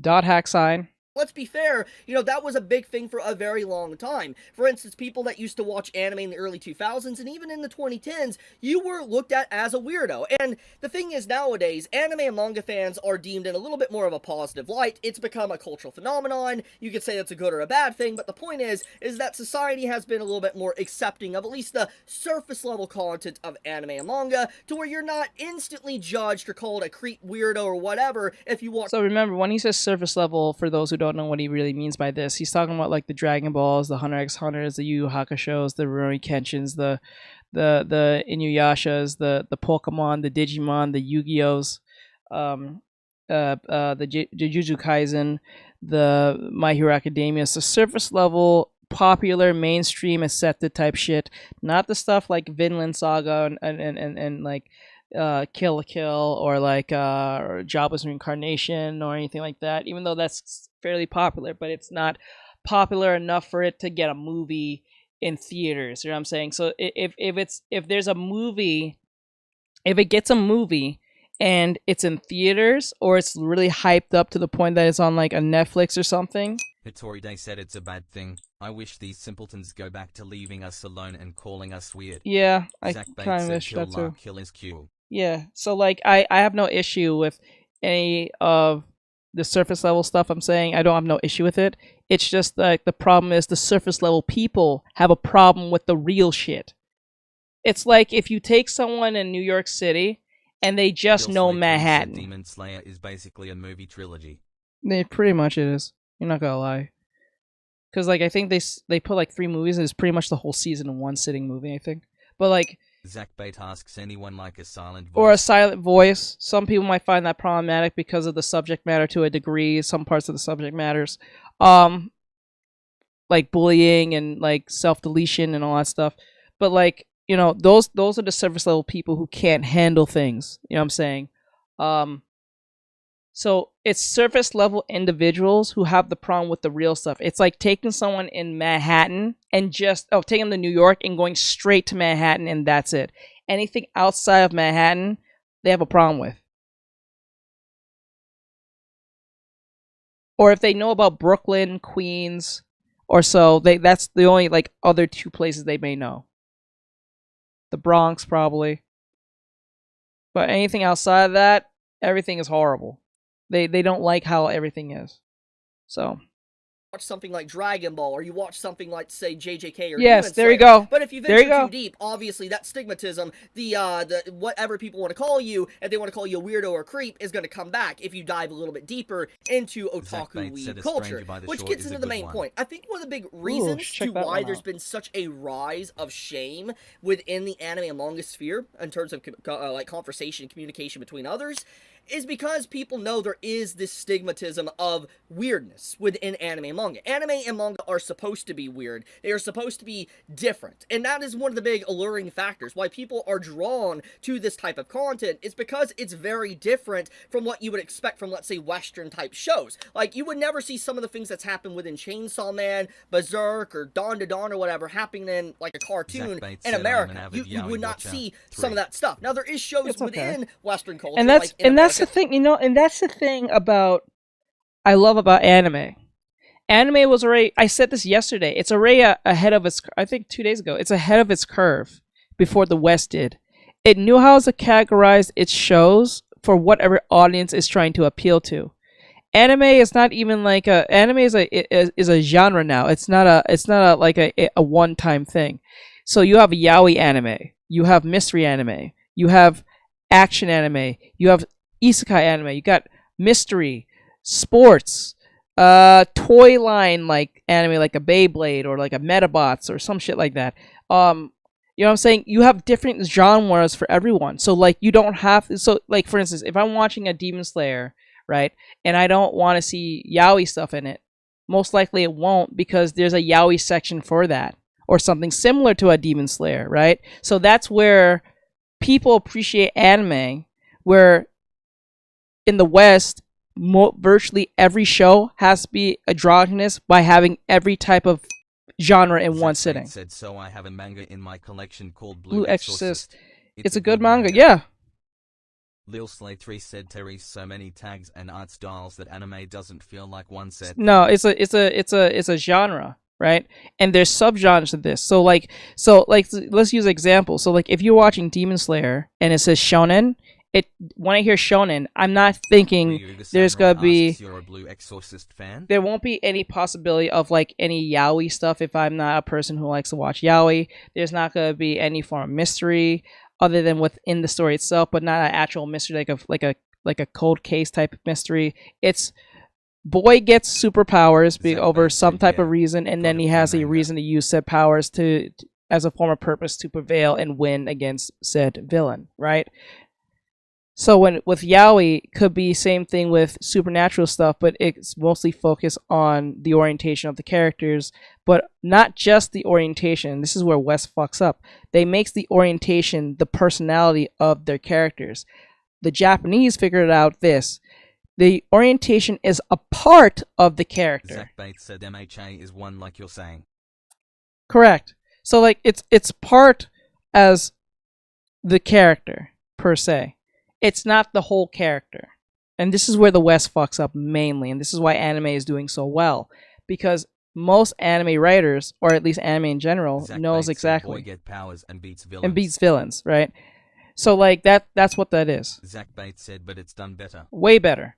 And it's not pushing, so you don't feel there's an agenda when you watch like My Hero, because it stays on its forefront. Yes, there may be characters who may be a different orientation than the main character, but they don't make that the main focus or even bring it up. It might be brought up in a subliminal way or a passing type way, right? But it doesn't overshadow the characters, the character, or the main character. You know what I'm saying? That's where that comes from. So you can have a gay character, like in Gurren Lagann, the blue-haired dude. I forgot his name, but his orientation is only seen based on his appearance. But that's Zach it. Bates said, I hate Western media, unless we are talking the ghost stories dub. Yeah, that is funny. That is funny. You got it, Zach. But like that. But if we're talking about that character, yes, he is gay, but then again, that's not his character. That's not his whole thing. That's part of him, and what he's essential. Is key to a gay character. Correct. And the more subtlety, the more interesting they actually become. Like Killer B and I. Correct. See, so that's right there why anime does so well. It shows but not tells. They take the philosophy of what Stan Lee and Jack Kirby did and crank it up by 11. Sometimes there's some anime that's way too subtle with it, it falls into the realms of interpretation, which could be, I want to say dangerous, but it could be, it could hurt the overall story. Subtle gay dude Earl Lamau. I gotcha. So like that's where I'm talking about. So having a gay character doesn't actually mean the story's gonna be bad or anything. It's how you write that character and make sure that that character is fully fleshed out in a way that is it, and it doesn't have to be complex. The character could be straightforward, the same like a Deku, but it has to be written in a way that is not only respectful of the character but of the audience themselves. It doesn't insult the intelligence of your audience or your characters. When you sacrifice one of these two things, you have a problem. My favorite is Wallace from Scott Pilgrim. Oh yeah, he is funny. Wallace is funny. Wait, the movie or from the show? I didn't watch the cartoon version. I didn't watch the anime. The anime. I did watch the. I should watch it. I should put a time to watch it on the website you gave me. But I did watch the movie. I thought Wallace was funny, especially the part in the movie where Scott Pilgrim jumps out the window, and he said he just left when he was trying to tell Knives that he wasn't home. But yeah. So Ryuga Samurai said both. So both. Okay. So like the point is in this is that you can enjoy anime because Western media tries to bring all for everyone than just some people. So you can write a character like for instance like if you're watching like Lord said I love Scott Pilgrim. So like if you're watching something like Avatar: The Last Airbender, it tries to push LGBT stuff, action, adventure, mystery, traumatic past, all that stuff, all these different things at once, mental illness awareness, all these things, and it doesn't do well. I'm not talking about the first one. I'm talking about Korra specifically. And that's where it kind of fucks up. If it stays on one or two things, it can work. But when you try to bring like 6-7 different things at once, it's not going to work. And a lot of these Westerners do not, well, I'm not going to say Westerners, because I think young Western people who are doing independently get this very soon. But I think people who are in like Hollywood do not get this because they're being paid too much to give a literal shit. This is why you can have a bunch of directors say in your face, oh, I didn't read the comics. Oh, I didn't read the manga. Oh, I didn't read or watch any of the movies. I didn't read the light novel or the novel in general. I'm just doing my own damn thing. A major point. And what's that major point? Lol said defo not. Western media Oh, tries to do authenticity. way too many things at once and it makes me lose my mind. Yes, you're not wrong. It's authenticity. Authenticity, yes. Well, I kind of said authenticity. I just didn't say the word. I kind of said like I said, if you write a character as true and respectfully, and don't disrespect the intelligence of your audience and your characters, you won't have a problem. So I kind of said it just in the more longer fashion. But yeah, that's where the problem comes in, and this is why people are very distrustful of Western media or entertainment specifically, because you have too many directors or even actors say, I didn't read the source material, I didn't pay attention to the source material. That's why you can have Bella Ramsey stand up there in front of all of us and say, they said, lol, you right, you did. that's why you can have Bella Ramsey up there and saying, oh, I can play Spider-Man, but I only seen one movie. They've really got to read the books. You got I think if I say for instance, if I was cast as a character for a movie or even in an animated film, I would try to look or research so much about that character so I get it right. That goes for directors as well. We have to get it right. Look what they did with Monster Hunter, that movie with the woman from with Resident Evil and T.I. For some odd reason he was in it, and some other actors. I think there was one Asian action star, I forgot his name. And it was not even about, like, they brought the monsters from Monster Hunters, but it was not about Monster Hunter. It was a skin suit just to sell you an action flick that had giant monsters. If anyone didn't play the video games, you just think they're just giant kaijus. That's it. So if you didn't play any of the monster, they tried to do it, but it didn't feel authentic. It just felt meh. Same thing with the Cowboy Bebop movie. I think the only reason why the live action One Piece is only getting somewhat a pass is because it's just, I guess, authentic enough to a degree where you can kind of accept it for what it is. But it's not authentic to a point where it's one-to-one to the anime or the manga. It's kind of like it's based on, but it's not exactly a one-to-one. You know what I'm saying? Hitori Day said Borderlands. Borderlands. There we go. Borderlands is another one. The big one, too. Like, that's a big problem, too. Ryuga Samurai said those could have worked. Yeah, those could have worked. But, like especially Cowboy Bebop, it has a more Western feel than it is Japanese, right? But because horrible directing, I'm saying it's frustrating. That also stand out as well. But what I'm saying is the reason why anime has always had this certain type of group or fan base or audience is because it is weird. It's very different. And I feel like a lot of people don't want to be associated with this culture or the content within it, but they want to watch it and not be judged. And I'm just like, stop caring. Stop worrying about what other people think about you. Just live your life and watch or read what you want to enjoy. He's the brother of Kevin McCulkin, isn't he? Isn't he actually gay? Yeah, he's actually gay, isn't he? Enjoy it, you enjoy it. Why are you allowing some random person on the internet to dictate what you enjoy or not? If you like Kill la Kill, if you like seeing, actually beautiful girls or whatever within your shows, there is nothing wrong with that. If you want to go off and read your Yuri series or read your yaoi manga, there's nothing wrong with that. Go do what you want to do. Don't let other people dictate and stop you from enjoying the content you enjoy within otaku and weeb culture. It's weird for a reason. It's supposed to be weird. Stop allowing this to allow you not to just be who you want to be. And I just I really don't like the direction. I think the reason why this is happening is because too much is happening and a lot is regressing.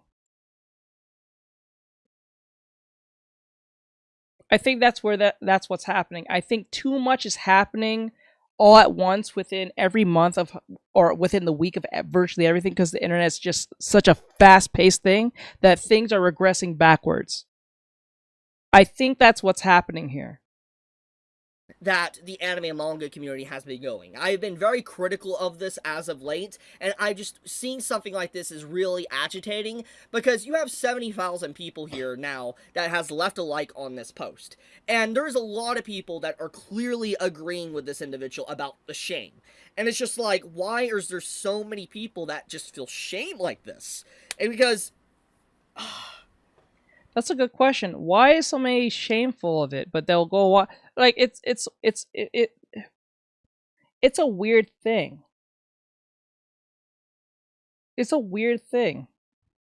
Like, okay, so what's make this weird is if I'm a person who doesn't like the tropes of anime, maybe you shouldn't get into anime. If you want to be like, say for instance, you're a person who don't like panty shots and all that stuff, or in case of you like fan service. Slay3 asks, you can. How long has the stream been going on for? I think 3 hours now. I think. If you like panty shots or you like fan service, then maybe anime is not for you, or maybe certain types of animes are not for you. Don't watch them. But if you still think like anime as a collective or as a whole is a problem, go to Marvel. They fuck themselves so hard right now. Like, and I'm talking about Marvel Comics specifically, or DC Comics. They both destroyed themselves. If you want no fan service, or a case of go read the most latest comic books from Marvel and see how that panned out. No one fucks with Marvel Comics anymore. No one fucks with Disney anymore, or Disney Star Wars specifically, because no one's buying Disney Star Wars merch anymore. Maybe that'll be more for you. There's no fan service in the slightest in any of those franchises in the slightest. Everyone is pretty much sterile at this point. And no attack on gay people, but most of them are turned into gays now. Hell no. Most of them are either LGBT in some form, especially on the X-Men side of things. And the funniest thing about the X-Men argument, when people say, "Oh no, the X-Men are for human rights and stuff like that," that's why most of them are probably eligible. No, that's not true. Stan Lee said it himself. It's literally on recording. The Samurai said read that recent Harley Quinn comic. The one with her farting? I said I did not expect you to say that. Like okay, so like when people said say exactly what lol. So like let's say for instance what was I gonna say? Oh man, I lost my train of thought. I was just in it, but I just forgot. Stop allowing these invisible figures that you'll never meet, you'll never see in that's real horrible. life stop you. Like, why? Like, I would watch Kill la Kill today. I mean, I've already watched it before in the past, but I would watch it today, and I would straight up say, yeah, I love it. It's a base series. It's amazing. Great messaging and everything.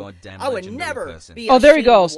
That's what you remember. So Stan Lee said it. He said it himself. He said, the reason why I made the X-Men is because he said it is a pain in the ass to make a new backstory for virtually every fucking person that gets legitimate powers. So he said, we'll just make a human gene where it just kind of manifests in a specific way, or in a way that it manifests itself into everyone, so it can happen to anyone at random. Lol said exactly. You know what I'm saying? So that's what he said. It's not about yes, it has the civil rights thing where they're saying no mutants in a way that's a form of an allegory to a degree. I get that, but that is not the reason of the X-Men. If anything, that's like the second or probably third reason. But the main reason is the reason why majority of the people who have superpowers, from Storm, Cyclops, Wolverine, Rogue, Kitty Pryde, and Nightcrawler, and Gambit, and Sabretooth, and all of them, like Magneto and Mystique, all these characters have these powers not because of some type of racist or racism type I'm different type thing. It's because him and Jack Kirby was like, nah, I ain't gonna write a story on every fucking person that comes up, because that's gonna have to make legitimate sense. Might as well just give them a human, a gene that passes amongst each human one way or another, whether at random, whether they're kids or a teenager, and it can just kind of happen. So it can just kind of manifest. So we can just write it. You could be accountant one day, nothing's wrong with you. Next thing you know, you're shooting lava out of your mouth. That's your backstory. You don't have to have a tragic past. You don't need no radioactive spider biting on your nutsack. Any of that. You just literally, just one day, You have powers. They said funny, even in their laziness, they created greatness, lol. Correct. And that's the irony in this. That's the irony in that. They made greatness while being lazy. You know you're at your top tier peak. Like the one idol anime where all the members are femboys. Oh, like the one all the one yeah. Said that's an outward one. So it is what it is. I've watched. Just maybe I'm a weirdo, maybe I'm unhinged, but I don't know. I wanted to talk about this because I felt like no, I don't think he's a weirdo, and I don't think he's unhinged. I think the issue is there's two. I think, and I know this. Some people are not gonna like this, but this is why gatekeeping is a good thing. Gatekeeping actually has its merits because it keeps very horrible actors or bad apples or bad actors to push agendas and things that was not there in the first place. Because when you let everyone in, you let anyone in. And when you let anyone in, they bring insane shit in there. Oh, awesome, bro. You're awesome. You let anyone in, then you're going to have a problem. Right? That's insane. This conversation has grown considerably, and I've just seen a lot of people, even sometimes I've seen people in my comment section say that, like, aren't you ashamed for watching something? Like, for instance, gushing over magical girls. No, I don't. I don't and it's like when you write every hero or every villain into a misunderstood hero, then you have no villain. Then everyone's just a bunch of grays, and I hate that. Sometimes a black and white does make sense. I understand there's nuance, but you know, like sometimes having a black and white type story has its benefits, you know. It really does. Said Jesus. It really does. Lil Slay 3 said all remaining systems will bow down to the order. Right? Shame for watching Gushing Over Magical Girls. I love that series to death. It's amazing. And the same can be said for, like, maybe something like Madoka Magica. People might look at you weird if you like watching magical girl shows or whatever. I love Madoka Magica. Fantastic masterpiece of a series. Cannot wait for the new movie. What I'm trying to say is stop allowing people to stop you from what you're enjoying. If you like a certain anime, watch. Okay, look, hey guys, see the animation? Looks kind of cool. Now, it's not exactly what I want, but it's a start. Bates said gushing over magical girls are good. I kind of wanted to see it. I actually wanted to see it. I kind of wanted to see it. The website I have doesn't have it, sadly. Zach Bates said anime shaming isn't cool, guys. I don't think it's cool. I think everyone should be entitled to watch what they want to watch. Lira K said yes, it's good. Or read whatever manga. Whether it's a manga, like Lil Slay 3 asks, wait, can you reverse it? I can, I think. I gotta figure out the button to do that. Zach Bates said also sick animation. Thank you. He's so cute. I'll make it work, guys. Don't worry. I'll make it cleaner. I said facts, Zach. But I'm so glad that you guys are here with me. I feel kind of happy now that you guys are here. That we're actually like building connections and a community. I like that. I like that we can have conversations, whether we agree or disagree. We can say, you know what? Whether we agree or not, we can still have that like adult understanding that not everyone's gonna agree, but we don't have to be enemies. Said, well, I won't shame, but I would judge. There's nothing wrong with judging. I don't think. Look, there's a difference between shaming and judging. Shaming is a form of judging, but you can still say, bro, like let's use an example. Like say, you like eating. I think my pillow is wet with tears, tbh. If you eat, a silent voice destroys me every time. See, nothing's wrong with that. But some people say, "Oh, you." Perfect example is say how Zach said that, and then someone says, "Oh, you watch Silent Voice? You must be what do you call it? You must be soft as shit. That is not that big of a deal, bro." I'm like, okay. Maybe Zach finds it touching. Maybe it touches his heart in a way that you can't understand. But to shame him for that doesn't make no sense. What does that do for you? Like you shame him. He's like, you know what? You're right, bro. I'm stupid or I feel I am soft for thing. I'm like, nothing's wrong with that. Maybe you not find it all that problematic. Said same, bro. Love being here. See, like Hitori has would point out something I said that might be off, or it might say, I don't agree with that. I have another viewer who's named JR. He might agree with me, or he'll say, no, I respectfully disagree, and here's why. Bates said sorry, Nightbot. And there's nothing wrong with that. I think if you can't question a leader, then you don't have a leader, you have a dictator. Sometimes, sometimes my outlook may not be 100% with yours, but maybe it makes sense. Said, I mean, you can't unwatch it. Right? You can't unwatch it, right? So I'm going to pretend like it doesn't exist. For you to pretend like something doesn't exist, you're playing a stupid game at that point. Like, it's insane.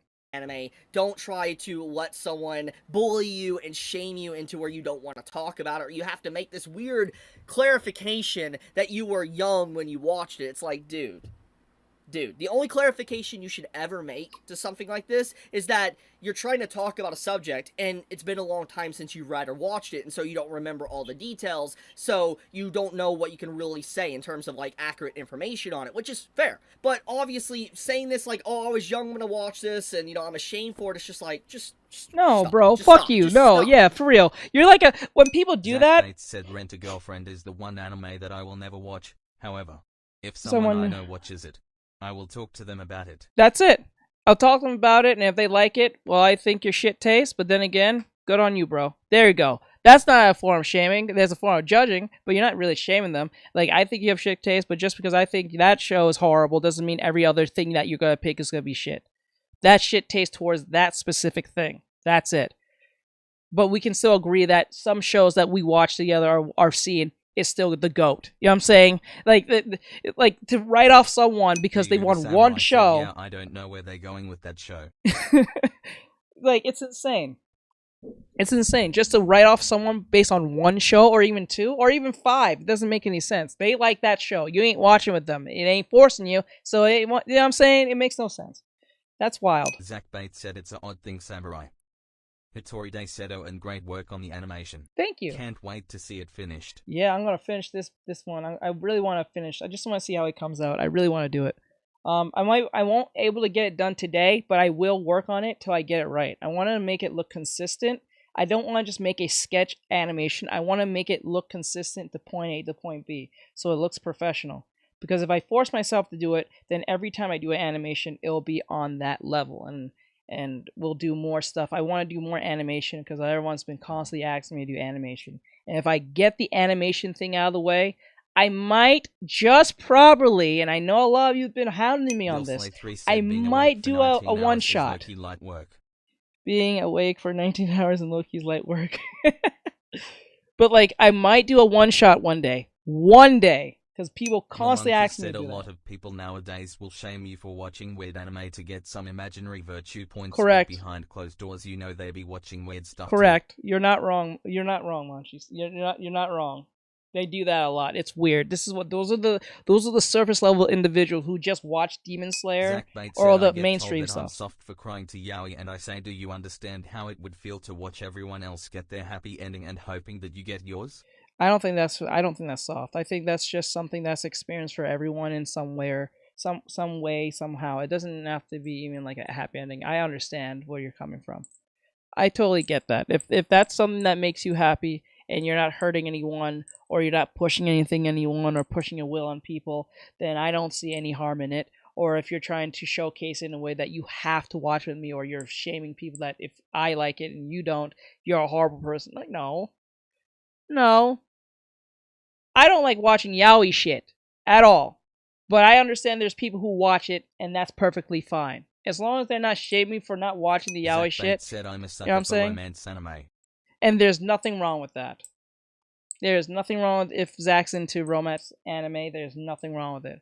It's not something I will watch. That's something more the girlfriend will have me watch. Never. See? But that's where... This is why I say not everyone in the LGBT is mentally unwell. Not everyone. There are some people who are gay who would just live their lives and just want to be left alone and want to do their thing. But there's a lot of them who try to use their orientation or their community as a form of shield so they can't be criticized. And that's where a lot of people get that twisted.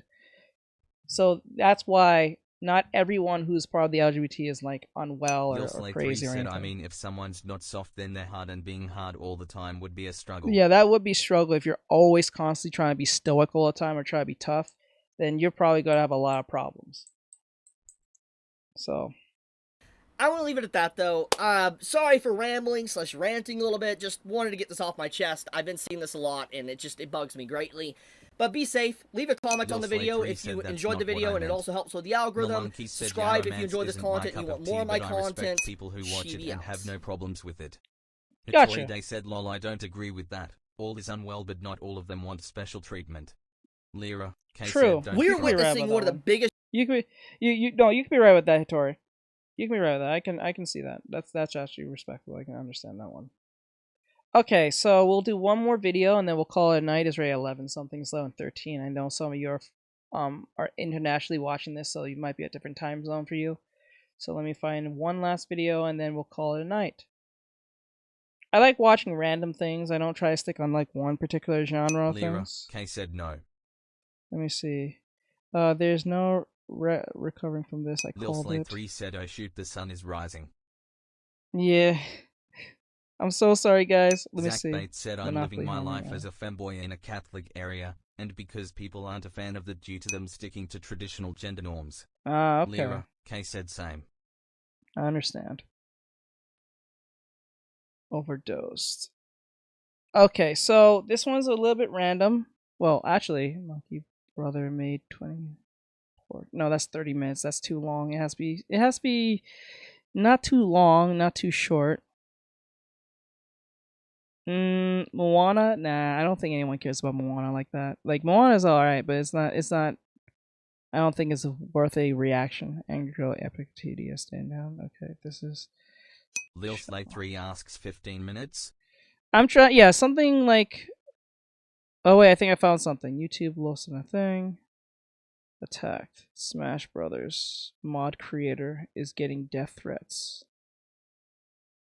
Why? Okay, that's all right, ladies and gentlemen. Let's see. Okay, so this is from Hypnotic. Some of you may know who he is. Some of you may not like who he is or what he stands for. Cool. So this one's here says, this Smash Brothers mod creator is getting death threats over his mod. So for those who don't know what mods is, they're pretty much like a certain, like, I won't say program, but it's like a asset that you get to use to put onto characters or objects or even backgrounds into your game and mod it in a way that looks like something from a show you like, a video game, or Zach something Bates like that. said, "So sometimes I'll hear people secretly shaming me and saying to their kids, don't turn into that. I'm used to people doing that at this point, but it's still annoying." I understand.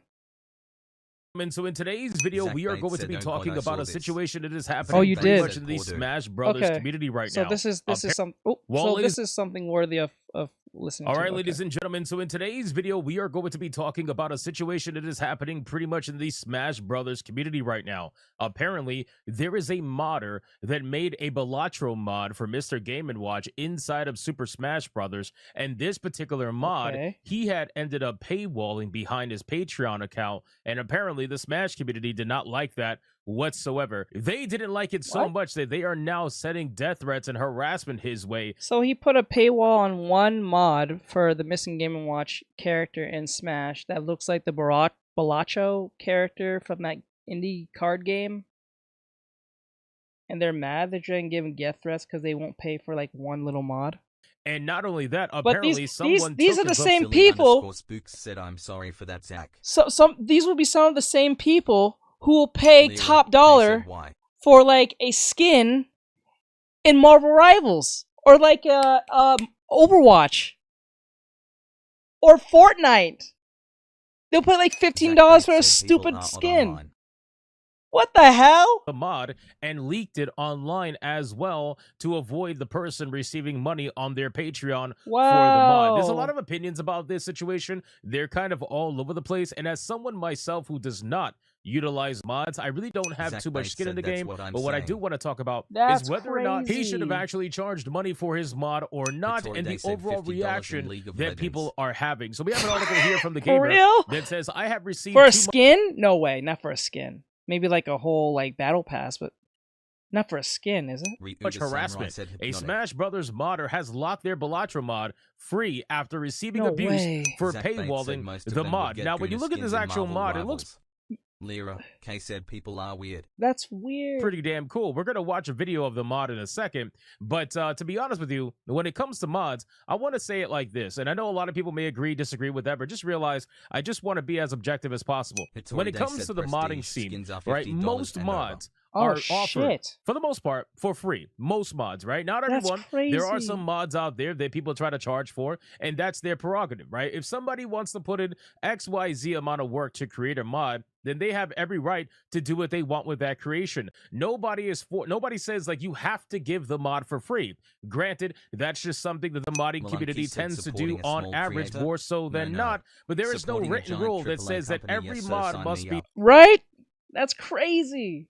And I'm pretty sure that's not like he doesn't have like I don't think majority. Oh, I don't know the dude, so he probably has a few mods that are on sale, but most of them are free. That's how they work. You have to put most of the stuff free, so when people get familiar with your stuff, and if there's something that you really want from that same creator that you already got free stuff from, you most likely pay for like one or two things.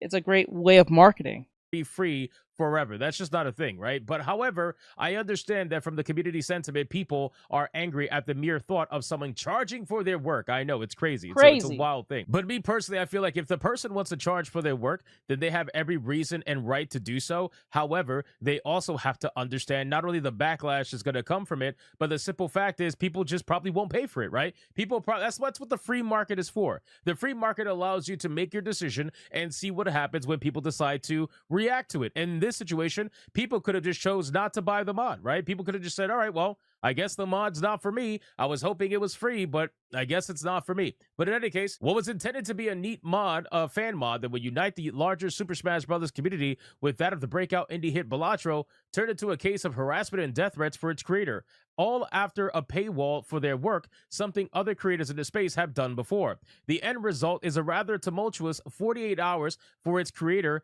and larger questions about the behavior of communities and whether mods should cost real-life money. And again, I'm all for these discussions. I think it's great to have these kind of conversations of whether or not a mod should be chargeable or not. But at the end of the day, there is no written rule either way. You can talk about unspoken rules. You can talk about, you know, I guess the community sentiment. You can talk about all that stuff.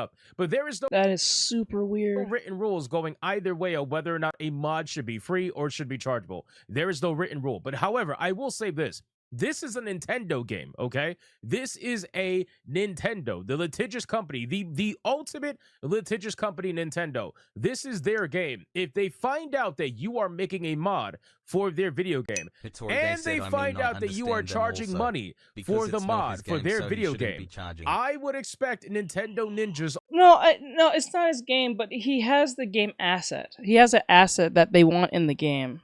So it's not like he's charging them to play the game. He's charging them to use his asset in said game that they want to play their character as.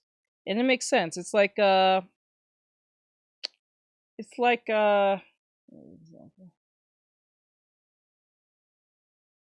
like me charging someone for a Goku drawing, right? I don't own Goku. I don't own anything from we call it I forgot the company that runs Dragon Ball right now. Imagine charging for the mod, then Nintendo sues you for using their game. That is wild, though. That would be kind of fucked up. That is kind of dumb. That's like me charging someone for fixing their car, and then say like Subaru sues me for fixing someone's car as a mechanic. Or adding something to their car. He said it's like commissioning some dude to make you a custom Jesus model for a Budokai game.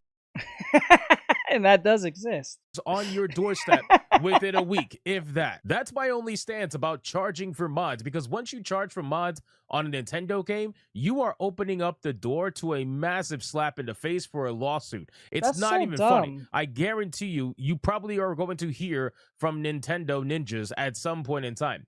But again, whatever the stance you take, the creator did not deserve this level of harassment. And again, this is another thing too. So these communities, all the communities online, it's not just the fighting community, all communities online have this level of hardcore to it where there are certain people in the community that will always take it too far. They will always take it to a point that it never has to go to. And in this situation, that's exactly what's happening here. If you are getting death threats and harassment because you decided to charge money for your work, that's fucking insane, right? If you are going to the level where you want to threaten someone's life because you couldn't get a Balatro mod for free, I think you should probably check yourself and see exactly what's going on. If you got that emotional over a Balatro mod not being free, I think there's might be something a little bit wrong. But aside from that, I can understand people being upset about it.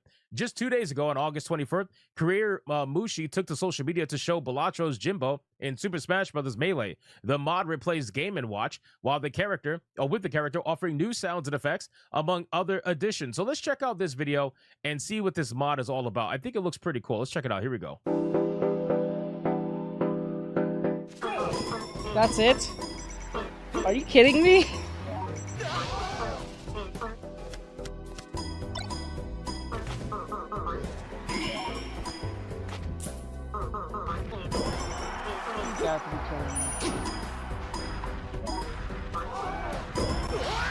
You know what's the irony is, like, imagine you're threatening someone who's making this mod and you're shit at the game. That's funny to me. You're shit at the game, but you're threatening a man or a woman or whoever it is making the mod that you want so bad that you're probably shit at in the first place. DaY said ha ha ha. That's wild to me. That's crazy. And just to be clear, I'm not saying that it doesn't look impressive. It is actually really impressive because I'm pretty sure modding is not that easy at all. Lil Slay 3 said I retract my previous statement. Like, I'm pretty sure modding is not that hard at all. I mean, it's probably hard to do because I'm not familiar with all that at all. So I'm pretty sure it's not easy. Maybe some things are easy to do, but not everything about it. So, and it looks pretty authentic, to be honest, the way it's pretty creative. So I give it to the modder. But then again, I don't think this is worth a death threat towards anyone over some sprites. So clearly, right off the bat, you can see that there was a lot of work put into this mod. Correct. All right, it's all new model animations, hit effects, sound effects, everything like that. The whole thing is lined up. So there was definitely a lot of work put into this mod, and it's a pretty cool mod, admittingly. Like, it's actually a really cool mod.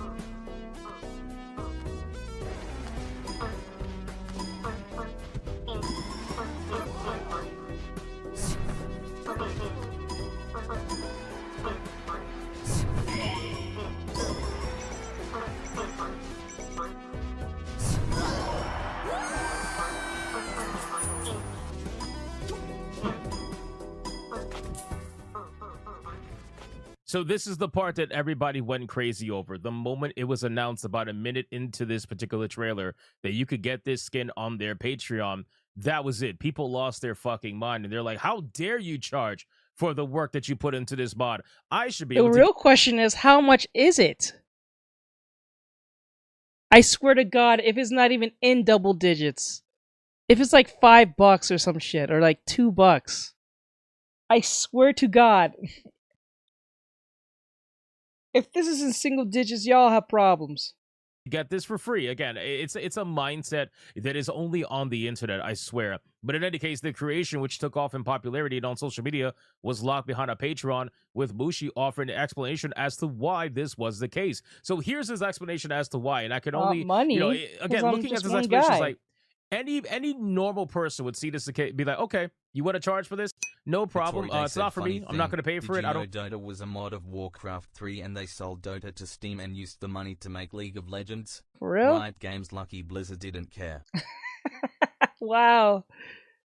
Wow, this kind of sounds like, wow, that's kind of similar to like Crunchyroll. Crunchyroll started as a pirated site.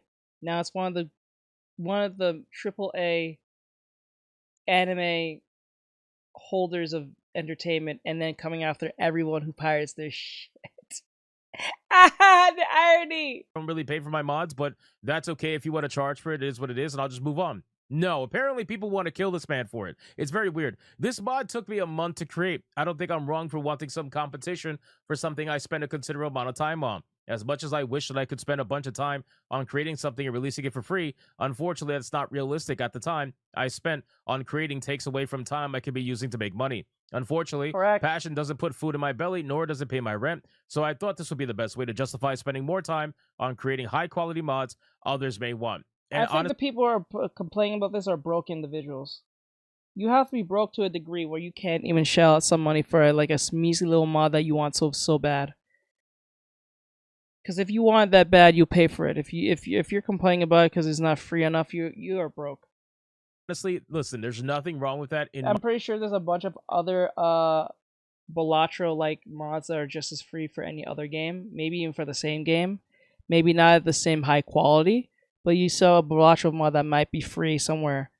So for you to be attacking this man is outrageous. Y'all have some problems. My opinion, just realize that the majority of people are not going to spend money on mods. And I'm sure he probably knows that, but the majority of people are not going to spend money on mods. And in the modding community, it seems that people just get fucking pissed. Like, I don't know if this is just a Smash community, but overall, I know that if somebody tries to charge money for mods, this has happened before, right? People have charged money for mods before. People have given away massive amount of mods for free, right? So it's kind of just all in between. At the end of the day, me personally, I don't really know how to feel about this because I'm not a modder. But what I will say is that, yes, it is reasonable for him to want to charge money for his mod. But yes, it is also reasonable for the modding community to expect or have an issue with someone charging for a mod that is normally available for free elsewhere by other people. So I get it. This is basically a community that has been trained to not pay for anything. So when someone asks money for something, they get, they get a bit angry. But apparently that didn't seem to align with the gamers, as the mod was then leaked online by an ex. I won't lie though. I understand where they're coming from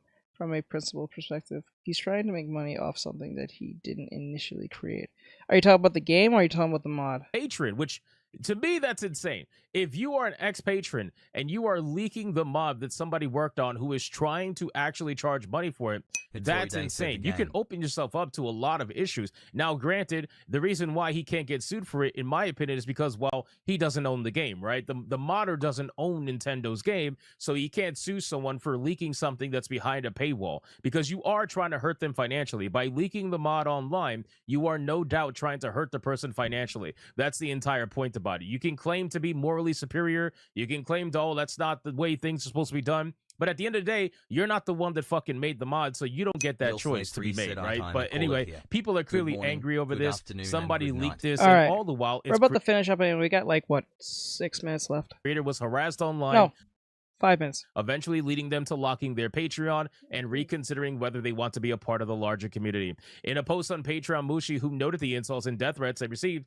wrote the following: "The juice is not worth the squeeze. Making mods of this caliber take time, and I thought paywalling it would not only make that time more worth it, but encourage and give me the freedom to make more. It's an extremely unfortunate end result for a creator that absolutely had every intention of uniting communities." So it looks like this person is completely over it.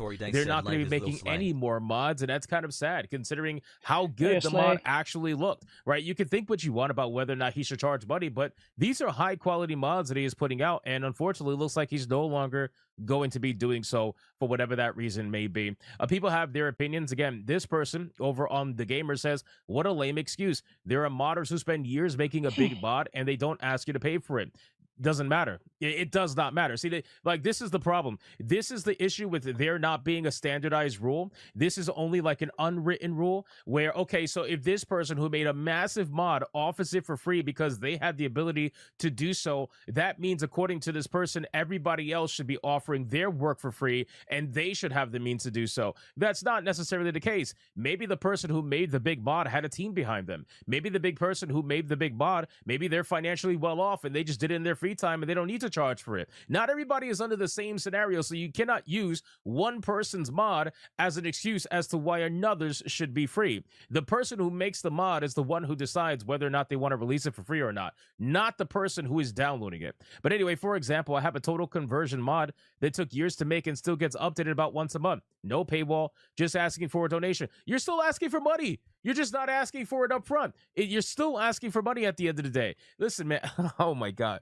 If you have the ability to release a mod that took you years to make, congratulations, bro. That's your choice. That was your decision. You decided to do that. That doesn't mean that because you decided to do that, everybody else should do that. You don't make the rules, right? That's the problem here. But anyway, weird though. The only way you don't make money by spending time doing things would be doing things in your free time. Or did he imply he did it under work hours and the company didn't pay him for that? No, what he is implying is that the free time that he spent making the mod, thinking that he was going to be able to charge for it and maybe make a couple of dollars off for it, he could have spent doing something else that would have made him money.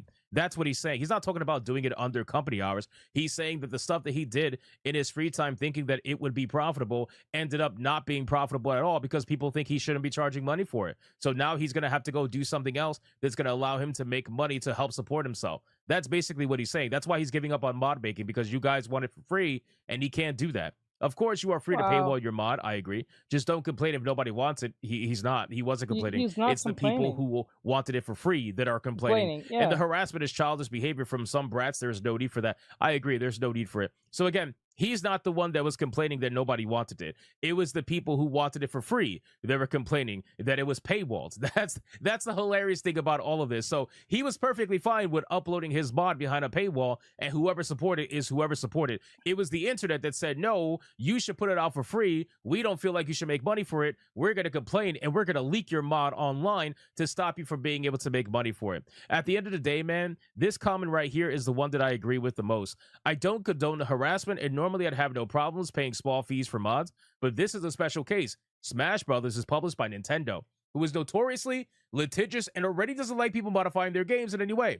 Once they see this mod being locked behind a paywall, their copyright lawyers will descend like sharks smelling blood in the water. This is one of the things that trip Yuzu up in court. Once financial compensation of any kind is involved, that completely blows out any fair use defense that the person may have. And that's my biggest issue with this, with him charging money. You're charging money for a game that is a Nintendo game. You are asking for Nintendo ninjas to come down on you like hawks and destroy you in a courtroom. This is why I feel like he shouldn't have paywalled the content at all for this particular mod. If you want to paywall it for other mods, by all means, but paywalling a Nintendo mod, you are asking for trouble. Who gives a fuck what the people who want it for free say? It's all about whether or not Nintendo's going to sue your ass, and I guarantee you they would have if you would have continued and didn't shut down the project yourself. But you guys can let me know in the comments down below. I'm sure this video is going to piss off a lot of people that want unfelting loyalty, but that's not what's going on here. I see it from both sides. I understand it from both sides, and you guys can let me know in the comments, what do you think about this situation? Do you think the mod should have been offered for free?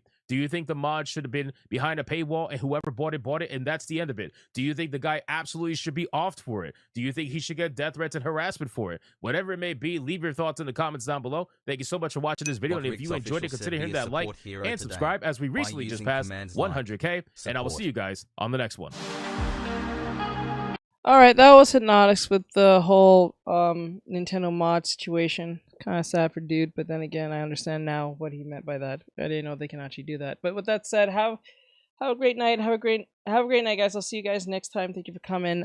Tomorrow we'll be doing traditional artwork, so I will not be doing digital means, sadly, because it's draw traditional Mondays. I think he should have kept doing it for free until he could make money off his modding capabilities.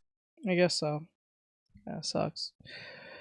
But anyway, I'll let you guys go. Have a great night. I'll see you guys tomorrow. We'll be doing traditional work because it's traditional Monday, so I'll be doing traditional drawings tomorrow. Hitori Day said, okay, laters, bro. Have a great night. My time as usual. Yeah, no problem, dude. Monkey said good night.